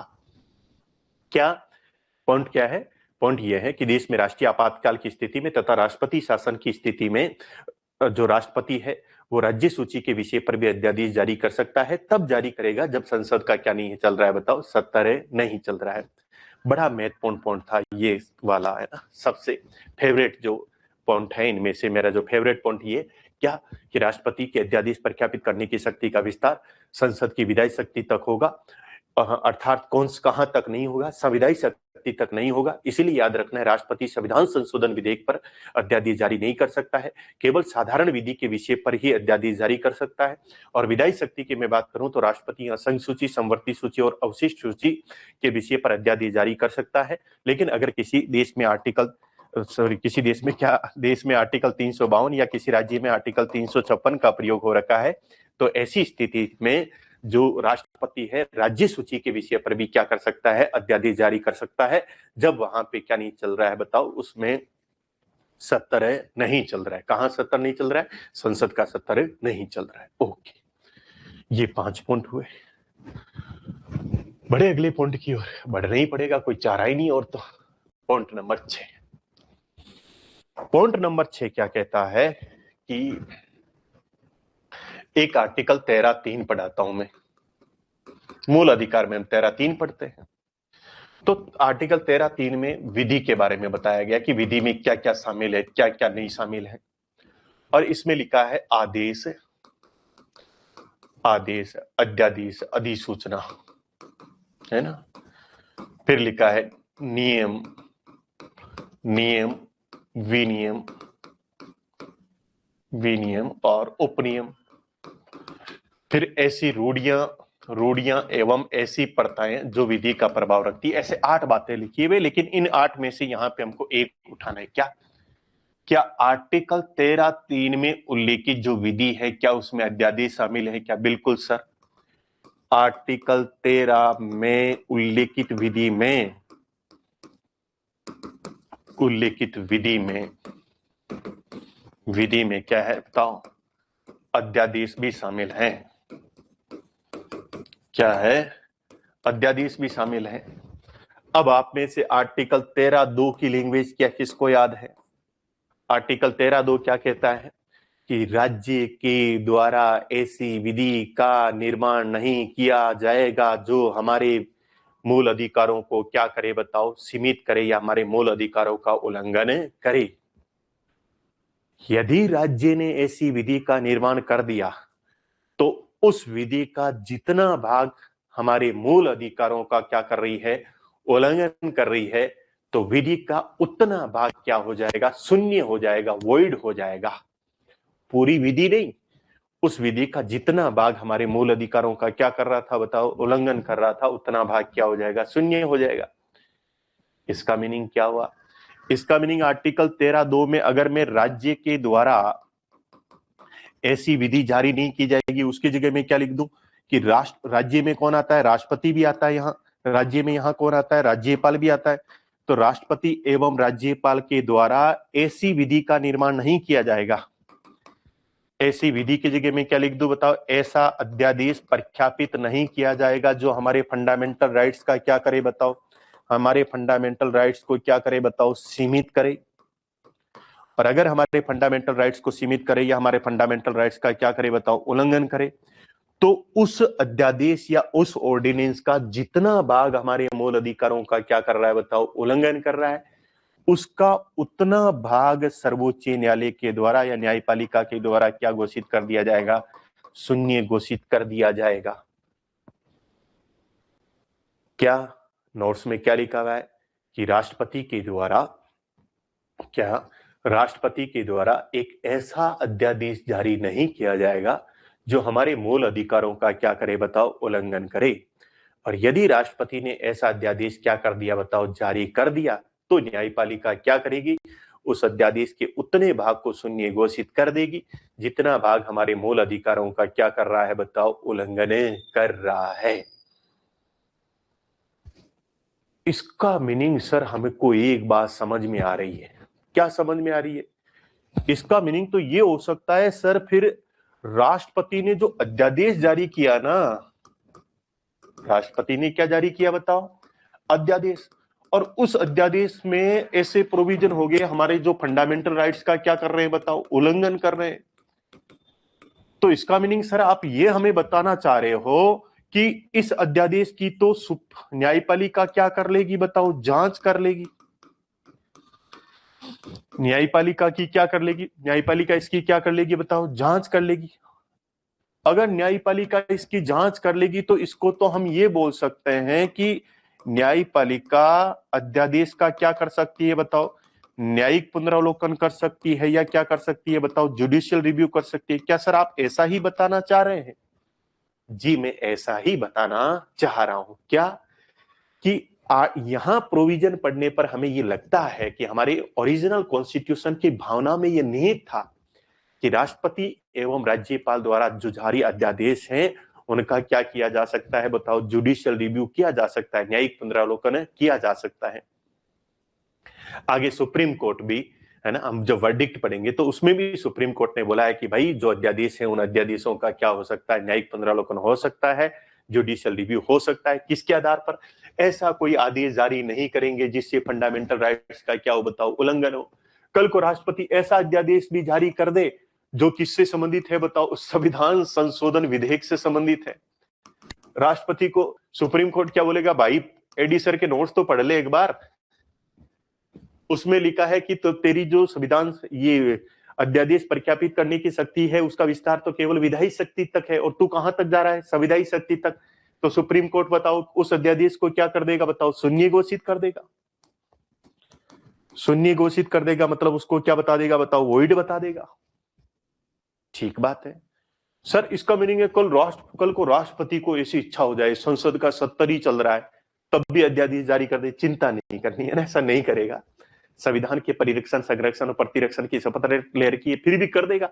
न्यायपालिका ऐसी कंडीशन में उस अध्यादेश को क्या कर देगी बताओ, शून्य घोषित कर देगी। तो ओरिजिनल कॉन्स्टिट्यूशन में यहां पे दिखाई देता है कि अप्रत्यक्ष रूप से हमारे यहाँ राष्ट्रपति क्या कर सकता है, राष्ट्रपति जो अध्यादेश जारी करता है, न्यायपालिका उसका क्या कर सकती है बताओ, न्यायिक पुनरावलोकन कर सकती है। ये हमारा कितना नंबर पॉइंट हो गया? अगला पॉइंट देखो, अगला पॉइंट क्या है कि अध्यादेश प्रख्यापित करके, अध्यादेश प्रख्यापित करके, अध्यादेश प्रख्यापित करके क्या हो सकता है? अध्यादेश प्रख्यापित करके या तो एकदम कोई नए विषय पर, एकदम नए विषय पर क्या कर सकता है बताओ भाई? राष्ट्रपति अध्यादेश जारी प्रख्यापित कर सकता है, मतलब एकदम नए विषय पर क्या बना सकता है? अस्थायी विधि का निर्माण कर सकता है, ये बोल दूं मैं। या मान लो कि पहले से हमारे यहाँ देश में कोई कानून चल रहा है, जैसे मैं सिंपल कानून लेता हूं, राइट टू एजुकेशन एक्ट वाला आ गया। तो क्या सर पुराने वाले जो कानून पहले से चल रहे हैं, जैसे 2009 का कानून चल रहा है, तो क्या अध्यादेश जारी करके इसकी किसी धारा में भी संशोधन कर सकता है क्या? यस। यानी कि राष्ट्रपति अध्यादेश एकदम किसी नए विषय पर भी प्रख्यापित कर सकता है, और पहले से जो कानून बना हुआ है उस कानून की किसी धारा में अध्यादेश के माध्यम से क्या करवा सकता है बताओ? अध्यादेश के माध्यम से उसकी धारा में संशोधन करवा सकता है। सिंपल बात है। एकदम नया हो तो भी नए विषय पर भी अध्यादेश प्रख्यापित कर सकता है, और कोई पुराना कानून चल रहा है तो उस पुराने कानून पे भी क्या कर सकता है बताओ? अध्यादेश प्रख्यापित करके क्या करवा सकता है? संशोधन करवा सकता है। एक बात हो गई ये। फिर एक बात क्या है कि हमारे जो अध्यादेश प्रख्यापित करने की जो शक्ति है, ये किससे प्रभावित है? ये है हमारे यहाँ भारत शासन अधिनियम। राष्ट्रपति के अध्यादेश प्रख्यापित करने की शक्ति किससे ली गई है? भारत शासन अधिनियम 1935 से ली गई है। लेकिन इसमें और इसमें एक अंतर दिखाई देता है कि भारत शासन अधिनियम 1935 में जो गवर्नर जनरल था, जीजी था, वो जब अध्यादेश प्रख्यापित करता था तो अध्यादेश प्रख्यापित करना गवर्नर जनरल की कैसी शक्ति हुआ करती थी? विवेकाधीन शक्ति हुआ करती थी। इसका मीनिंग है राष्ट्रपति, तत्कालीन गवर्नर जनरल, हमारी उस समय की जो कार्यकारी परिषद थी, उस कार्यकारी परिषद की सलाह के बिना ही अपने विवेक से क्या कर सकता था बताओ? अध्यादेश जारी कर सकता था। लेकिन आज की डेट में मैं बात करूं, राष्ट्रपति अगर अध्यादेश प्रख्यापित करना चाहता है तो अध्यादेश राष्ट्रपति प्रख्यापित करेगा, लेकिन किसकी सलाह से? अपनी विवेक से करेगा या सलाह से? सलाह से। किसकी सलाह से करेगा बताओ? मंत्री परिषद की सलाह से। मंत्री परिषद की सलाह से क्या करेगा बताओ? प्रख्यापित करेगा। तो ये प्रोविजन हो गया भारत शासन अधिनियम 1935 से, मैंने बता दिया ऐसा ये लिया गया है। अब इसमें आप मेरे को बता दीजिएगा, सुप्रीम कोर्ट के वर्डिक्ट से पहले पहले अगर कोई पॉइंट हमारा रह गया है, मिस हो गया है, तो उस पॉइंट को एक बार देख लेते हैं। देखो, मंत्री परिषद ये भी बता दिया, ये भी बता दिया संविधान संशोधन एक स्थायी विधि है, 6 माह वाली बात, यानी 6 सप्ताह वाली बात भी बता दी। 13 मूल संविधान में न्यायिक पुनरावलोकन, ठीक है। राष्ट्रपति दूसरी वही शक्ति है जो संसद द्वारा निर्मित कानून की शक्ति है। अध्यादेश जारी करके संसद किसी साधन कानून में क्या कर सकती है? संशोधन कर सकती है। नए विषय पर भी क्या कर सकती है? अध्यादेश। भारत शासन अधिनियम वाला बता दिया, और इसमें जो अंतर है वो है ना, एक यही पॉइंट आपके और लिखा होगा कि राष्ट्रपति द्वारा जारी अध्यादेश में वही शक्ति है। मैंने कहा भाई बराबर शक्ति है, अध्यादेश में भी वही शक्ति है जो कौन सी किसमें शक्ति है? संसद द्वारा जो पारित विधेयक है उसमें जो शक्ति है। बट अंतर इतना ही है कि संसद ने जो कानून बनाया वो विधि क्या है बताओ? स्थायी विधि है, जबकि जो हमारी राज्य विधानमंडल, जबकि जो राष्ट्रपति ने जो अध्यादेश जारी किया है वो कैसी विधि है बताओ? अस्थायी विधि है। बस प्रभाव उतना ही होता है। तो राष्ट्रपति द्वारा जारी अध्यादेश का वही प्रभाव है जो किसका प्रभाव है? संसद द्वारा निर्मित विधि का प्रभाव है। प्रभाव में, इनके इफेक्ट में कोई कमी नहीं है। ये हो गया अध्यादेश की विशेषताएं। इन विशेषताओं से, हमारे इन्हीं विशेषताओं में से इस बार 2025 वाले यूपीएससी प्री में जो विशेषता नंबर 8, 9, 10 तीनों पॉइंट लिखे हुए थे, और ऐसा नहीं है मैंने अभी अपडेट किए, पहले से हमारे नोट्सों में लिखा हुआ है, जब से मैं 2022 से क्या पढ़ा रहा हूं? पॉलिटी पढ़ा रहा हूं। ठीक है जी। अब हम अध्यादेश के विषय पर न्यायपालिका का दृष्टिकोण, अध्यादेश के विषय पर किसका दृष्टिकोण? न्यायपालिका का दृष्टिकोण। क्या दृष्टिकोण है उसको समझिएगा। पहली बात, देखिए, एक वाद आता है जिस वाद का नाम है आरसी कपूर वाद। आरसी कपूर वाद है 1970 का। इसको मीडिया वालों ने राष्ट्रीयकरणवाद की भी संख्या दी, नेशनलाइजेशन वर्डिक्ट वाद। कहानी समझिएगा। हम समझ रहे हैं कि न्यायपालिका ने समय समय पे ऑर्डिनेंस के विषय पर क्या क्या दृष्टिकोण अपनाए हैं या क्या क्या डिसीजन लिए। आरसी कपूर वाद है 1970 का। ये वाद आया क्यों, इसका कॉन्टेक्स्ट समझो। वाद का कॉन्टेक्स्ट क्या है, पृष्ठभूमि क्या है, संदर्भ क्या है।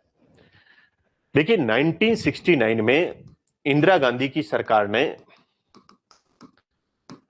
देश के 14 बैंकों का क्या कर दिया, एक साथ नेशनलाइजेशन कर दिया, राष्ट्रीयकरण कर दिया। नेशनलाइजेशन क्या होता है?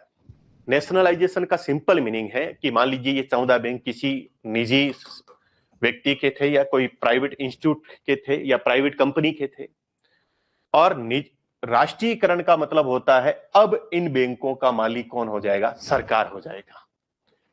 इंदिरा गांधी की सरकार क्या करती थी बताओ? नेशनलाइजेशन करती थी। इसका मीनिंग है जितनी भी प्राइवेट कंपनियों को अपने अंडर में लेती थी, भारत सरकार के अंडर में ले लेती थी। मोदी जी उल्टा कर रहे हैं। जितनी भी भारत सरकार की कंपनियां हैं उनका क्या कर रहे हैं बताओ? प्राइवेटाइजेशन कर रहा है, निजीकरण कर रहा है। ये सब समय की अलग अलग मांग होती है। बदलते नीतिगत बदलाव के अकॉर्डिंग सरकारों की जो पॉलिसियां हैं वो भी क्या होती रहती है, बदलती रहती है। वो कोई विवाद का विषय नहीं है हमारा अभी यहाँ। मैंने कहा कि 1969 में इंदिरा गांधी की सरकार ने 14 बैंकों का राष्ट्रीयकरण कर दिया। नेशनलाइजेशन करना चलो इंदिरा गांधी की सरकार की नीति का पार्ट था, क्योंकि इंदिरा गांधी समाजवाद का जो लक्ष्य है उसको लेके आगे बढ़ रही थी। और समाजवाद में मैक्सिमम ये प्रयास किया जाता है कि जो भी संसाधन है, उत्पादन के जो संसाधन है उसमें अधिकांश नियंत्रण किसका हो जाए बताओ? सरकार का नियंत्रण हो जाए। और इंदिरा गांधी का जो समाजवाद का विजन था उसके अकॉर्डिंग उन्होंने 14 बैंक का नेशनलाइजेशन कर दिया। लेकिन आपके माइंड में आ रहा, सर 1969 ही क्यों, उससे पहले क्यों नहीं? इंदिरा गांधी तो 1967 से आ गई थी ना। याद करो, इन 1969 में क्या हुआ थे? हमारे यहाँ डॉक्टर जाकिर हुसैन का निधन हो गया। उसके बाद में भारत के राष्ट्रपति के क्या हुए थे बताओ? चुनाव हुए थे। एक तरफ वीवी गिरी थे, एक तरफ नीलम संजीव रेड्डी थे। वीवी गिरी को कौन सपोर्ट कर रहे थे बताओ? इंदिरा गांधी सपोर्ट कर रही थी। और नीलम संजीव रेड्डी को बाकी कांग्रेस पार्टी के वरिष्ठ नेता सपोर्ट कर रहे थे। आपको लग रहा है सर क्या बोल रहे हो, इंदिरा गांधी भी तो कांग्रेस पार्टी में थी। अरे कांग्रेस पार्टी में थी, लेकिन 1969 में क्या हो गया? इंडियन नेशनल कांग्रेस पार्टी का विभाजन हो गया। और इस विभाजन को बोलूंगा मैं इंडियन कांग्रेस पार्टी विभाजन 2.0। पहला विभाजन कब हुआ? 1907 में हम पढ़ते हैं ना। तो ऐसे इंडियन नेशनल कांग्रेस पार्टी का क्या हो गया बताओ? विभाजन हो गया। एक तरफ हो गई इंडियन नेशनल कांग्रेस पार्टी ओ, और एक तरफ हो गई Indian National Congress party R. R मतलब requisitionist. Indian National Congress party R का मतलब क्या हो गया? रिक्विजनिस्ट। रिक्विजनिस्ट का मतलब होता है जो परिवर्तनकारी है। और इंडियन नेशनल कांग्रेस ओ का मतलब ऑर्गेनाइजेशन। जो इंडियन नेशनल कांग्रेस पार्टी के जो संगठन के सदस्य थे, जैसे नीलम संजीव रेड्डी और बड़े बड़े जो के कामराज, ऐसे बड़े बड़े नेता थे, वो तो आगे इंडियन नेशनल कांग्रेस पार्टी में ओ में। और जो परिवर्तनकारी नेता थे, जो इंडियन नेशनल कांग्रेस पार्टी के युवा नेता थे, वो कौन से में आगे बताओ? इंडियन नेशनल कांग्रेस पार्टी आर में आगे। अब ये कांग्रेस पार्टी दो धड़ों में विभाजित हो गई। फिर आपके माइंड में क्वेश्चन आ रहा है, सर अगर कांग्रेस पार्टी का विभाजन हो गया तो फिर कांग्रेस पार्टी, इंदिरा गांधी की सरकार कैसे बनी रही? इंदिरा गांधी ने क्या किया? इंडियन नेशनल कांग्रेस पार्टी आर ने उस समय की जो साम्यवादी पार्टी है, उस साम्यवादी पार्टी से क्या ले लिया? समर्थन ले लिया, सपोर्ट ले लिया। साम्यवादी नेताओं ने कहा, मैडम जी को बोला, इंदिरा गांधी जी को बोला, मैडम जी आप भी समाजवाद कर रहे हैं और हम भी लोकतांत्रिक समाजवाद की स्थापना करने की बात कर रहे हैं, तो दोनों का विजन एक है, तो हम आपको क्या कर देंगे बताओ? सपोर्ट कर देंगे। तो साम्यवादी नेताओं ने कहा, मैडम जी सपोर्ट तो कर रहे हो लेकिन कुछ करके तो दिखाओगे समाजवाद के नाम पे। तो साम्यवादी नेताओं से पूछा क्या करना है? कि कुछ नहीं, ये जो बैंक के बड़े बड़े लुटेरे बैठे हैं, जो प्राइवेट बैंक बैठे हैं, इनका क्या कर दो बताओ? नेशनलाइजेशन कर दो। बोला कितनों का? बोला 14 बैंक का नेशनलाइजेशन कर दो। इंदिरा गांधी ने कहा चलो नेशनलाइजेशन तो कर दूंगी, लेकिन दिक्कत ये है कि मेरे पार्टी का वैसे ही विभाजन हो गया है और मैं जब संसद में जाऊंगी तो वहां पे मेरे को क्या नहीं मिलेगा, सपोर्ट नहीं मिलेगा। तो इंदिरा गांधी से साम्यवादी नेताओं ने कहा मैडम जी आर्टिकल 123 कब काम में आएगा? बोला अच्छा ऐसे, तो हाँ ठीक है। तो हुआ ये कि संसद का सत्र प्रारंभ होने वाला था, उसके 2 दिन पहले, मान लो आज कल 2 दिन बाद में सत्र प्रारंभ होने वाला है, और 2 दिन पहले क्या कर दिया, 2 दिन पहले इंदिरा गांधी की सरकार ने एक ऑर्डिनेंस जारी करवा दिया, और ऑर्डिनेंस जारी करवा के 14 बैंक का क्या कर दिया, नेशनलाइजेशन कर दिया। तो इन बैंकों में से एक बैंक का जो मालिक था आरसी कपूर, आरसी कपूर ने कहा कि यहां सरकार की जो मंशा है वो अच्छी नहीं लग रही है। अगर सरकार की मंशा अच्छी होती तो केवल सत्र प्रारंभ होने के 2 दिन ही तो बचे हैं, 2 दिन के बाद में क्या करवा लेते बताओ, संसद से कानून ही बनवा लेते, और संसद का से कानून बनवा के 14 बैंक का क्या कर देते बताओ, नेशनलाइजेशन कर देते। केवल 2 दिन में ऐसा क्या हो जाएगा जो आप क्या कर रहे हैं बताओ, अध्यादेश जारी करवा रहे हैं। मामला गया सुप्रीम कोर्ट में। सुप्रीम कोर्ट ने कहा कौन से वाद में बताओ, आरसी कपूर वाद में क्या बोला वो सुनो।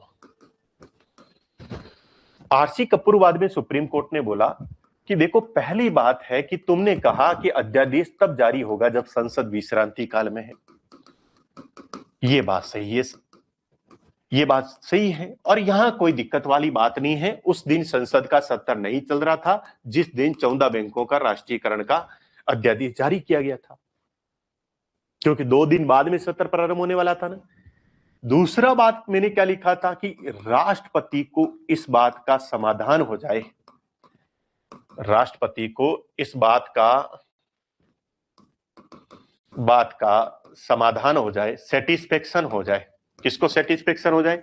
राष्ट्रपति को सेटिस्फेक्शन हो जाए कि हमारे यहां ऐसी परिस्थितियां विद्यमान हैं जिसमें तत्काल कार्यवाही करने की आवश्यकता है, इमीडिएट एक्शन लेने की आवश्यकता है। शब्द क्या लिखा है देखो, इसको गौर करना है। आर्टिकल 123 में तो लिखा था कि राष्ट्रपति को यह सेटिस्फेक्शन हो जाए कि देश में ऐसी परिस्थितियां विद्यमान हो गई है जिसमें तत्काल प्रभाव से कार्यवाही करने की क्या है बताओ, आवश्यकता है। सुप्रीम कोर्ट ने राष्ट्रपति जी से यह पूछा कि आप मेरे को बताओ ऐसी कौन सी परिस्थितियां विद्यमान हो गई थी कि आपको तुरंत प्रभाव से अध्यादेश जारी करना पड़ा, जबकि 2 दिन बाद में तो क्या प्रारंभ होने वाला था, संसद का सत्र ही प्रारंभ होने वाला था। 2 दिन बाद में भी तो आप क्या कर सकते थे बताओ, राष्ट्रपति से क्या करवा सकते थे, 2 दिन बाद में संसद से आप क्या करवा सकते थे बताओ, कानून बनवा सकते थे। सुप्रीम कोर्ट ने कहा याद रखो राष्ट्रपति जी, यहां आपका सेटिस्फेक्शन फाइनल सेटिस्फेक्शन नहीं है, राष्ट्रपति की संतुष्टि अंतिम संतुष्टि नहीं है। यहां राष्ट्रपति द्वारा जारी अध्यादेश का क्या किया जा सकता है, न्यायिक पुनरावलोकन किया जा सकता है। राष्ट्रपति द्वारा जो प्रख्यापित अध्यादेश है उसका न्यायपालिका क्या कर सकती है, न्यायिक पुनरावलोकन कर सकती है। न्यायपालिका ये देख सकती है कि वास्तव में उस समय ऐसी तत्काल परिस्थितियां थी या नहीं थी जिसमें राष्ट्रपति को अध्यादेश जारी करने की क्या महसूस हुई बताओ, आवश्यकता महसूस हुई। इसका सुप्रीम कोर्ट क्या कर सकता है बताओ, जुडिशियल रिव्यू कर सकता है। इंदिरा गांधी का ईगो हर्ट कर दिया किसने बताओ, सुप्रीम कोर्ट ने। यहां पे आपको पता है सुप्रीम कोर्ट अपने एक्शन मोड में चल रहा था। अरे एक्शन मोड में चल रहा था ना, याद करो 1967 में गोलकनाथवाद में वैसे ही सुप्रीम कोर्ट ने पूरा डिसीजन बदल दिया था, पहले वाले शंकरी प्रसाद वाले मामले। और यह 1969 में कौन सा बताओ, आरसी कपूर वाद में क्या बोल दिया कि राष्ट्रपति का सेटिस्फेक्शन अंतिम सेटिस्फेक्शन नहीं है। सुप्रीम कोर्ट क्या कर सकता है, उसकी जांच कर सकता है, न्यायिक पुनरावलोकन कर सकता है। और जो 14 बैंकों का राष्ट्रीयकरण किया था, उस 14 बैंकों के राष्ट्रीयकरण के अध्यादेश को सुप्रीम कोर्ट ने क्या कर दिया बताओ, असंवैधानिक बता दिया। सुप्रीम कोर्ट ने कहा इसका मीनिंग है ये कि आप तो हमारे यहां संसद की जो शक्ति है, संसद की कौन सी शक्ति है, विधायी शक्ति, जो कानून बनाने की शक्ति है, उसको बाईपास कर रहे हैं। अरे 2 दिन बाद में ही तो कानून बनवा लेते, आप संसद की शक्ति को क्या कर रहे हैं बताओ, बाईपास कर रहे हैं। इसलिए आप संवैधानिक प्रावधानों का उल्लंघन कर रहे हैं और इस ऑर्डिनेंस को क्या बता दिया, असंवैधानिक बता दिया। किसने बता दिया? सुप्रीम कोर्ट ने। फिर हुआ क्या? फिर हुआ जी, हमारे यहां इंदिरा गांधी की सरकार वापस पावर में आई। आपातकाल के समय का दौर था। 38वां संविधान संशोधन 1975 हुआ और इंदिरा गांधी ने कहा, सुन लो सुप्रीम कोर्ट, अब मैं जोड़ रही हूं आर्टिकल 23(4). और आर्टिकल 23(4) में क्या लिखा था? इसमें लिखा गया कि यदि राष्ट्रपति अध्यादेश जारी करता है तो इस अध्यादेश में जो राष्ट्रपति का समाधान या संतुष्टि क्या होगी बताओ? अंतिम होगी। अगर राष्ट्रपति का समाधान या संतुष्टि अंतिम होगी, इसका मीनिंग क्या हुआ कि राष्ट्रपति द्वारा जारी जो अध्यादेश है उसका हमारी न्यायपालिका क्या नहीं कर सकती है? न्यायिक पुनरावलोकन नहीं कर सकती है, जुडिशियल रिव्यू नहीं कर सकती है। पता ही आपको 24वां संविधान संशोधन, 25वां, 26वां, 29वां, इसी प्रकार से 38वां, बार बार इंदिरा गांधी सुप्रीम कोर्ट को चुप करवाने का क्या कर रही थी बताओ? प्रयास कर रही थी। और उसी बीच में 38वें संविधान संशोधन की सहायता से आर्टिकल 123(4) जोड़ा गया और क्या बोल दिया गया कि राष्ट्रपति का सेटिस्फेक्शन अंतिम होगा। अगर राष्ट्रपति का सेटिस्फेक्शन अंतिम होगा, इसका मीनिंग अगर राष्ट्रपति ने अध्यादेश जारी कर दिया, प्रख्यापित कर दिया तो कर दिया, फिर न्यायपालिका उस अध्यादेश की क्या नहीं कर सकती है बताओ? जांच नहीं कर सकती है। अगर न्यायपालिका उसकी जांच नहीं कर सकती है, इसका मीनिंग है उसका जुडिशियल रिव्यू नहीं कर सकती है, न्यायिक पुनरावलोकन नहीं कर सकती है। लेकिन फिर देश में सरकार आई, किसकी बताओ? मोरारजी भाई देसाई की सरकार। और मोरारजी भाई देसाई की सरकार ने कौन सा संविधान संशोधन किया था? बड़ा वाला एक 44वां संविधान संशोधन 1978। और मोरारजी भाई देसाई की सरकार ने क्या किया? इंदिरा गांधी की सरकार के ओर से जो संविधान में एकदम जो क्रांतिकारी, या ऐसे मैं बोलूं कि जो असंवैधानिक टाइप के जो प्रोविजन जोड़े गए थे, जहां पे कहीं ना कहीं न्यायपालिका की शक्तियों को सीमित करने का प्रयास किया गया, ठीक है, ऐसे प्रोविजनों को लगभग हटा दिया और 44वें संविधान संशोधन 1978 के द्वारा 123(4) को क्या कर दिया गया? निरसन कर दिया गया। 123(4) को क्या कर दिया गया बताओ? हटा दिया गया। जोड़ा कौन से गया था बताओ? 38वें संविधान संशोधन 1975 से इसको जोड़ा गया, लेकिन 44वें संविधान संशोधन 1978 के द्वारा मोरारजी भाई देसाई की सरकार ने आर्टिकल 123(4) हटवा दिया। अगर 123(4) हटवा दिया तो इसका मीनिंग क्या हुआ? अब की कंडीशन क्या है? अब ये है कि भाई राष्ट्रपति की संतुष्टि क्या नहीं है, फिर राष्ट्रपति का समाधान या संतुष्टि अंतिम नहीं है, समाधान अंतिम नहीं है, सेटिस्फेक्शन अंतिम नहीं है। अगर राष्ट्रपति का सेटिस्फेक्शन अंतिम नहीं है, इसका मीनिंग क्या हुआ? इसका मीनिंग ये हुआ कि राष्ट्रपति के द्वारा जारी जो अध्यादेश है उसका क्या हो सकता है? उसका न्यायिक पुनरावलोकन किया जा सकता है, उसका जुडिशियल रिव्यू किया जा सकता है। तो वर्तमान कंडीशन ये है अब कि हमारा जो अध्यादेश है उस अध्यादेश का क्या हो सकता है? न्यायिक पुनरावलोकन हो सकता है, जुडिशियल रिव्यू हो सकता है। ये बता दिया मैंने 38वां संविधान संशोधन और कौन सा संविधान संशोधन? 44वां संविधान संशोधन। उसके बाद में देखो 2 वाद है, जिन वाद में सुप्रीम कोर्ट ने लगभग एक ही बातें बोली। एक किसी वाधवा बनाम बिहार राज्य का मामला है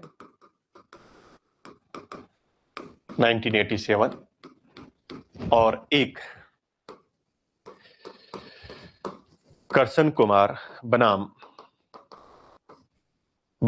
बिहार राज्य का मामला, ये 2017 के आसपास का। ठीक है, ये वाद में ज्यादा सन याद नहीं रहे, कोई दिक्कत वाली बात नहीं है। ठीक है, इनकी विजन ये पता होना चाहिए, इनकी बातें पता होनी चाहिए। देखो डीसी वाधवा वाद में क्या था? डीसी वाधवा कोई प्रोफेसर थे और ये प्रोफेसर क्या कर रहे थे? बिहार के अंदर जो भूमि सुधार कानून थे, उन भूमि सुधार कानूनों का क्या कर रहे थे बताओ? अध्ययन कर रहे थे, है ना, उन पे रिसर्च कर रहे थे, कोई पीएचडी कर रहे होंगे।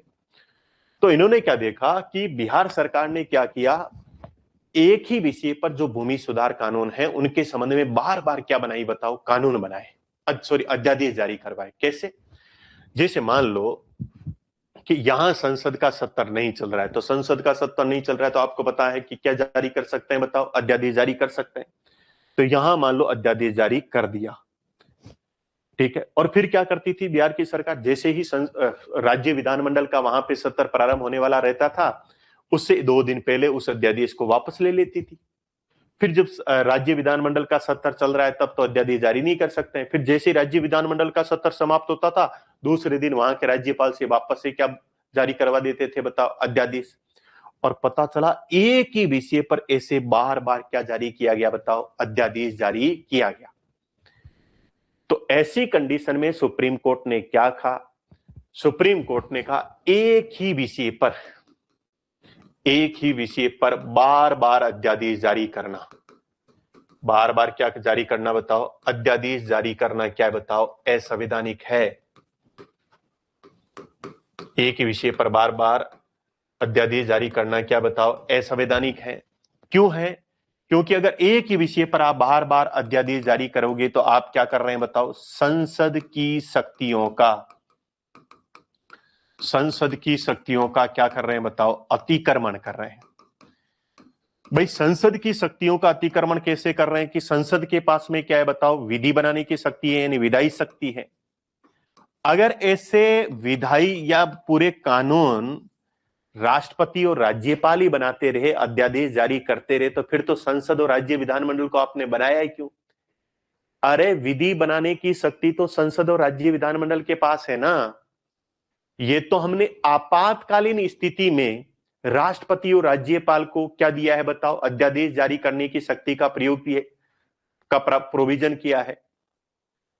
बस के अंदर जो आपातकालीन खिड़की होती है, क्या हमेशा आपातकालीन खिड़की से उतरना है या आपातकालीन परिस्थितियों में ही आपातकालीन खिड़की से उतरना है? इधर तो राष्ट्रपति और राज्यपाल हमेशा कौन सी खिड़की में से उतर रहे हैं भाई साहब? आपातकालीन खिड़की में से उतर रहे हैं। तो सुप्रीम कोर्ट ने क्या कहा कि बार बार एक ही विषय पर अध्यादेश जारी करना असंवैधानिक होगा, और ऐसा करना हमारी संसद की शक्तियों का क्या होगा, अतिक्रमण होगा। क्योंकि हमारे संविधान निर्माता विधि बनाने का या कानून बनाने की अंतिम शक्ति किसको देके गए, बताओ, संसद को देके गए। और राज्य में किसको दे गए, बताओ, राज्य विधानमंडल को। और संसद एवं राज्य विधानमंडल के जो सदस्य होते हैं वो जनता द्वारा निर्वाचित होते हैं, वो जनता के प्रति क्या होते हैं, बताओ, उत्तरदायी होते हैं।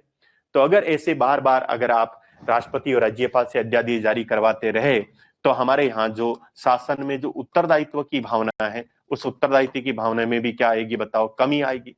और ये कहीं ना कहीं हमारा जो शक्तियों का पृथक्करण का सिद्धांत है, कौन सा सिद्धांत, बताओ, शक्तियों का पृथक्करण का सिद्धांत का भी क्या होगा, बताओ, उल्लंघन होगा। सुप्रीम कोर्ट ने कहा अगर बार बार राष्ट्रपति क्या करेगा, राज्यपाल क्या करेगा, अध्यादेश जारी करेगा, तो ये शक्तियों के पृथक्करण के सिद्धांत का भी क्या करेगा, उल्लंघन करेगा। शक्तियों के पृथक्करण के सिद्धांत का उल्लंघन कैसे करेगा उसको आप समझो। देखो, वैसे मैं आपको बताता हूं कि हमारे यहाँ संसदीय शासन प्रणाली है, तो कार्यात्मक स्तर पर के ये क्या होगी, बताओ, हमारी विधायिका, और ये हमारी क्या होगी, बताओ, कार्यपालिका।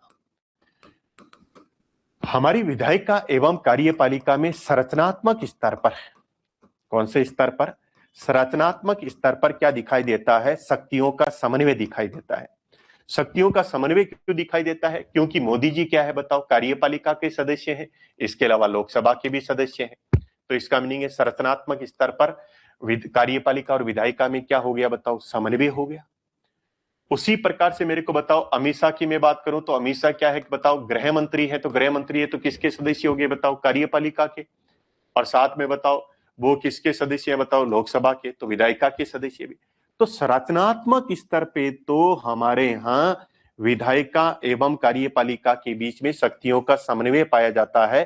क्यों पाया जाता है? क्योंकि भारत में कौन सी शासन प्रणाली है, संसदीय शासन प्रणाली है। लेकिन मैं अगर बात करूं प्रक्रियात्मक आधार पर, यानी फंक्शनल बेसिस पे, कौन से स्तर पे, बताओ, फंक्शनल बेसिस की बात करूं या प्रक्रियात्मक स्तर की बात करूं, तो कॉन्सेप्ट क्या है? कॉन्सेप्ट साथियों ये है कि विधायिका क्या करेगी, बताओ, विधि का निर्माण करेगी, और कार्यपालिका क्या करेगी, बताओ, विधि को क्या करेगी, बताओ, लागू करेगी। लागू करना किसका काम है, बताओ, कार्यपालिका का। विधि बनाना किसका काम है, बताओ, विधायिका का। और लागू करना किसका कार्य है, बताओ, कार्यपालिका का। अब आप मेरे को बताओ, जब राष्ट्रपति और राज्यपाल बार बार अध्यादेश प्रख्यापित करेंगे तो वो किसकी शक्तियों का अतिक्रमण कर रहे हैं? संसद एवं राज्य विधानमंडल की शक्तियों का क्या कर रहे हैं बताओ? अतिक्रमण कर रहे हैं। क्यों? विधि निर्माण करने का कार्य किसका है बताओ? विधायिका। तो भारत में संरचनात्मक स्तर पे तो विधायिका एवं कार्यपालिका के बीच में समन्वय दिखाई देता है, लेकिन प्रक्रियात्मक आधार पर या फंक्शनल बेसिस पे विधायिका एवं कार्यपालिका के बीच में जो शक्तियों का पृथक्करण है, सेपरेशन ऑफ पावर है कि विधायिका विधि बनाएगी और कार्यपालिका विधि को क्या करेगी? लागू करेगी। लेकिन यदि कार्यपालिका बार बार विधि बनाएगी, बार बार अध्यादेश जारी करेगी, तो कहीं ना कहीं किसकी शक्तियों का अतिक्रमण है? विधि जो विधायिका है, विधायिका की शक्तियों का क्या है बताओ? अतिक्रमण है। और ऐसा करना हमारी संसदीय शासन प्रणाली के अकॉर्डिंग नहीं है, शक्तियों के पृथक्करण के सिद्धांत के अकॉर्डिंग नहीं है, संविधान के प्रावधानों के अकॉर्डिंग नहीं है। इसलिए सुप्रीम कोर्ट ने ये डिसीजन दिया। कौन से बाद में बताओ? डीसी वादवाद में। करसन कुमार बनाम बिहार राज्य के मामला 2017 का जो मामला है, उसमें भी सुप्रीम कोर्ट ने अपने इस निर्णय को दोहराया। सुप्रीम कोर्ट ने अपने इस निर्णय को क्या कराया बताओ? दोहराया। सुप्रीम कोर्ट ने वही सेम बात बोली। यहां पे करसन कुमार बनाम बिहार राज्य का मामला क्या था? यहाँ पे कुछ बिहार के अंदर जो संस्कृत से रिलेटेड कुछ विद्यालय थे और बिहार की सरकार क्या कर रही थी? बार बार भूमि अधिग्रहण कानून के तहत उनका जमीन को अधिग्रहण कर रही थी और उसके लिए वो बार बार अध्यादेश जारी करवा रही थी। से एक ही विषय पर बार बार अध्यादेश जारी करवा रही थी। सुप्रीम कोर्ट ने वही बोला कि एक ही विषय पर बार बार अध्यादेश जारी करना क्या होगा? असंवैधानिक होगा और ऐसा संसद की शक्तियों पर अतिक्रमण होगा, विधायिका की शक्तियों का उल्लंघन होगा और हमारे यहाँ देश में उत्तरदायित्व की भावना क्या होगी बताओ? कम होगी और शक्तियों के पृथक्करण के सिद्धांत का भी क्या होगा बताओ? उल्लंघन होगा। एक मामला और है हाल ही में जो दिल्ली से जुड़ा हुआ है। दिल्ली सेवा संशोधन जो विधेयक था या दिल्ली सेवा जो संशोधन आदेश उससे रिलेटेड है, 2022-23 का मामला। इसमें क्या हुआ? इसकी कहानी को समझ लीजिएगा केवल। इसमें हुआ कि देखो, सुप्रीम कोर्ट ने ये ऑर्डर दिया। सुप्रीम कोर्ट ने ऑर्डर देते हुए कहा, आदेश देते हुए कहा कि दिल्ली के अंदर जितनी भी सेवाएं हैं, जैसे दिल्ली पुलिस मान लो या जितनी भी जो चीजें हैं, दिल्ली के अंदर जो एसडीएम होते हैं, दिल्ली के अंदर और भी जो कर्मचारी होते हैं, वो कर्मचारी दिल्ली पुलिस तो नहीं, दिल्ली पुलिस तो गृह मंत्रालय में आती है, बाकी वहां पे जो एसडीएम कार्य कर रहे हैं या मान लो और भी शिक्षा के अधिकारी कार्य कर रहे हैं, ये सब किसके अंडर में होंगे? दिल्ली की जो निर्वाचित सरकार है, दिल्ली की निर्वाचित सरकार के अंडर में होंगे। दिल्ली की निर्वाचित सरकार के अंडर में होंगे। इसका मीनिंग है किसके अंडर में नहीं होंगे? दिल्ली के जो एलजी है, जो लेफ्टिनेंट गवर्नर है, उनके अंडर में नहीं होंगे। बोला ठीक बात है, कोई दिक्कत वाली बात नहीं। सुप्रीम कोर्ट ने ऐसा आदेश दे दिया। बार बार विवाद भी चल रहा था केजरीवाल जी के समय, है ना? केजरीवाल जी बोल रहे थे एसडीएम मेरा है और एलजी बोल रहे थे एसडीएम मेरा है, तो ऐसे विवाद चल रहे थे। तो सुप्रीम कोर्ट ने ऑर्डर दे दिया, भाई साहब ये तो निर्वाचित सरकारों की सुनेंगे, कोई नियुक्त व्यक्ति की थोड़ी सुनेंगे, क्योंकि लोकतांत्रिक शासन प्रणाली में किसकी चलनी चाहिए? नियुक्त व्यक्ति की चलनी चाहिए बताओ? निर्वाचित व्यक्ति की? निर्वाचित व्यक्ति की चलनी चाहिए, निर्वाचित सरकार की चलनी चाहिए। लेकिन हुआ ये कि हमारा जैसे ही सुप्रीम कोर्ट ने ये वर्डिक्ट दिया, केंद्र सरकार तिलमिला उठी और केंद्र सरकार ने क्या किया? दिल्ली की जो सेवाएं हैं उसके जो उसमें क्या दिल्ली सर्विसेज जो है उसमें क्या करवा दिया? संशोधन करवा दिया कानून में। और कानून में संशोधन करने के लिए उन्होंने क्या जारी करवा दिया बताओ? अध्यादेश जारी कर दिया। और अध्यादेश जारी करते हुए क्या बोल दिया कि हम सुप्रीम कोर्ट के डिसीजन को बदल रहे हैं। और सुप्रीम कोर्ट के डिसीजन को बदल रहे हैं और हम ये बोल रहे हैं कि सुप्रीम कोर्ट ने बोला था ना कि ये जो दिल्ली की जो सेवाएं हैं वो दिल्ली की निर्वाचित सरकार के पास में होगी। सुप्रीम कोर्ट ने अध्यादेश में लिख दिया नहीं, ये दिल्ली की निर्वाचित सरकार यानी केजरीवाल जी के पास में नहीं होगी उस समय के लिए। ये किसके पास में होगी बताओ? एलजी के पास में होगी। क्या जारी करवा दिया? अध्यादेश। जैसे ही केंद्र सरकार ने अध्यादेश जारी करवाया, सुप्रीम कोर्ट आया एक्शन में। सुप्रीम कोर्ट ने क्या मजाक समझ लिया है क्या? तुरंत प्रभाव से बैठाई कॉन्स्टिट्यूशनल बेंच। बोला अच्छे से पॉलिटी पढ़ी नहीं है कभी जिंदगी में, सुप्रीम कोर्ट ने कहा कि पता है ना आपको कि सुप्रीम कोर्ट के वर्डिक्ट को बदलने के लिए आप क्या करना पड़ता है। सुप्रीम कोर्ट के वर्डिक्ट को हमारी संसद बदल सकती है, तभी बदल सकती है जब उसके लिए संसद क्या करे बताओ, संविधान में संशोधन करे। संविधान में संशोधन के द्वारा ही सुप्रीम कोर्ट के डिसीजन को बदल सकती है, कौन बताओ, संसद। और फिर बोला कि ऐसे तो फिर अगर आप हमारे हर आदेश को अध्यादेश से बदलते रहे, सुप्रीम कोर्ट के ऑर्डर को ऑर्डिनेंस से अगर बदलते रहे, तो भाई बदल सकते हैं। हम ये नहीं बोल रहे हैं कि सुप्रीम कोर्ट के डिसीजन को नहीं बदला जा सकता है, बट एग्जीक्यूटिव नहीं बदलेगी, लेजिस्लेचर बदलेगी, कार्यपालिका नहीं बदलेगी, विधायिका बदलेगी, राष्ट्रपति नहीं बदलेगा। कौन बदलेगी बताओ, संसद। क्योंकि संसद में उस विषय पर क्या होगी बताओ, चर्चा परिचर्चा होगी। उसमें जनता के प्रतिनिधि बैठे हैं, जनता की भावनाएं बैठी है, वहां पे उत्तरदायी शासन प्रणाली का मॉडल कार्य कर रहा है। तो इसीलिए फिर सुप्रीम कोर्ट में 5 जजों की जो कॉन्स्टिट्यूशनल बेंच बैठी, उन्होंने ये जो ऑर्डिनेंस जारी किया था, उस ऑर्डिनेंस को क्या कर दिया था बताओ, अनकॉन्स्टिट्यूशनल बता दिया। साथियों, इस प्रकार से इतना डिटेल में हमने जाना, किसको बताओ, राष्ट्रपति की अध्यादेश प्रख्यापित करने की शक्ति, जारी करने की नहीं। क्या जारी करने की शक्ति बताओ, प्रख्यापित करने की शक्ति। इतना पढ़ लोगे, इतनी समझ जब टॉपिक की विकसित कर लोगे, तो फिर आरपीएससी यूपीएससी कहीं से भी क्वेश्चन पूछे, घबराने का कोई विकल्प नहीं होगा। आज की क्लास में इतना ही, है ना। राष्ट्रपति के अध्यादेश की क्लास सुनिए आप भी, और अपने दोस्तों को भी सुनाइएगा इस क्लास को, है ना, कि अध्यादेश के टॉपिक को किस प्रकार से पढ़ा जाता है। तो आप सभी को बहुत बहुत धन्यवाद। आप इसी प्रकार से जुड़ते रहिए हमारे परिवार, जिसका नाम है डिस्कोर्स अकेडमी।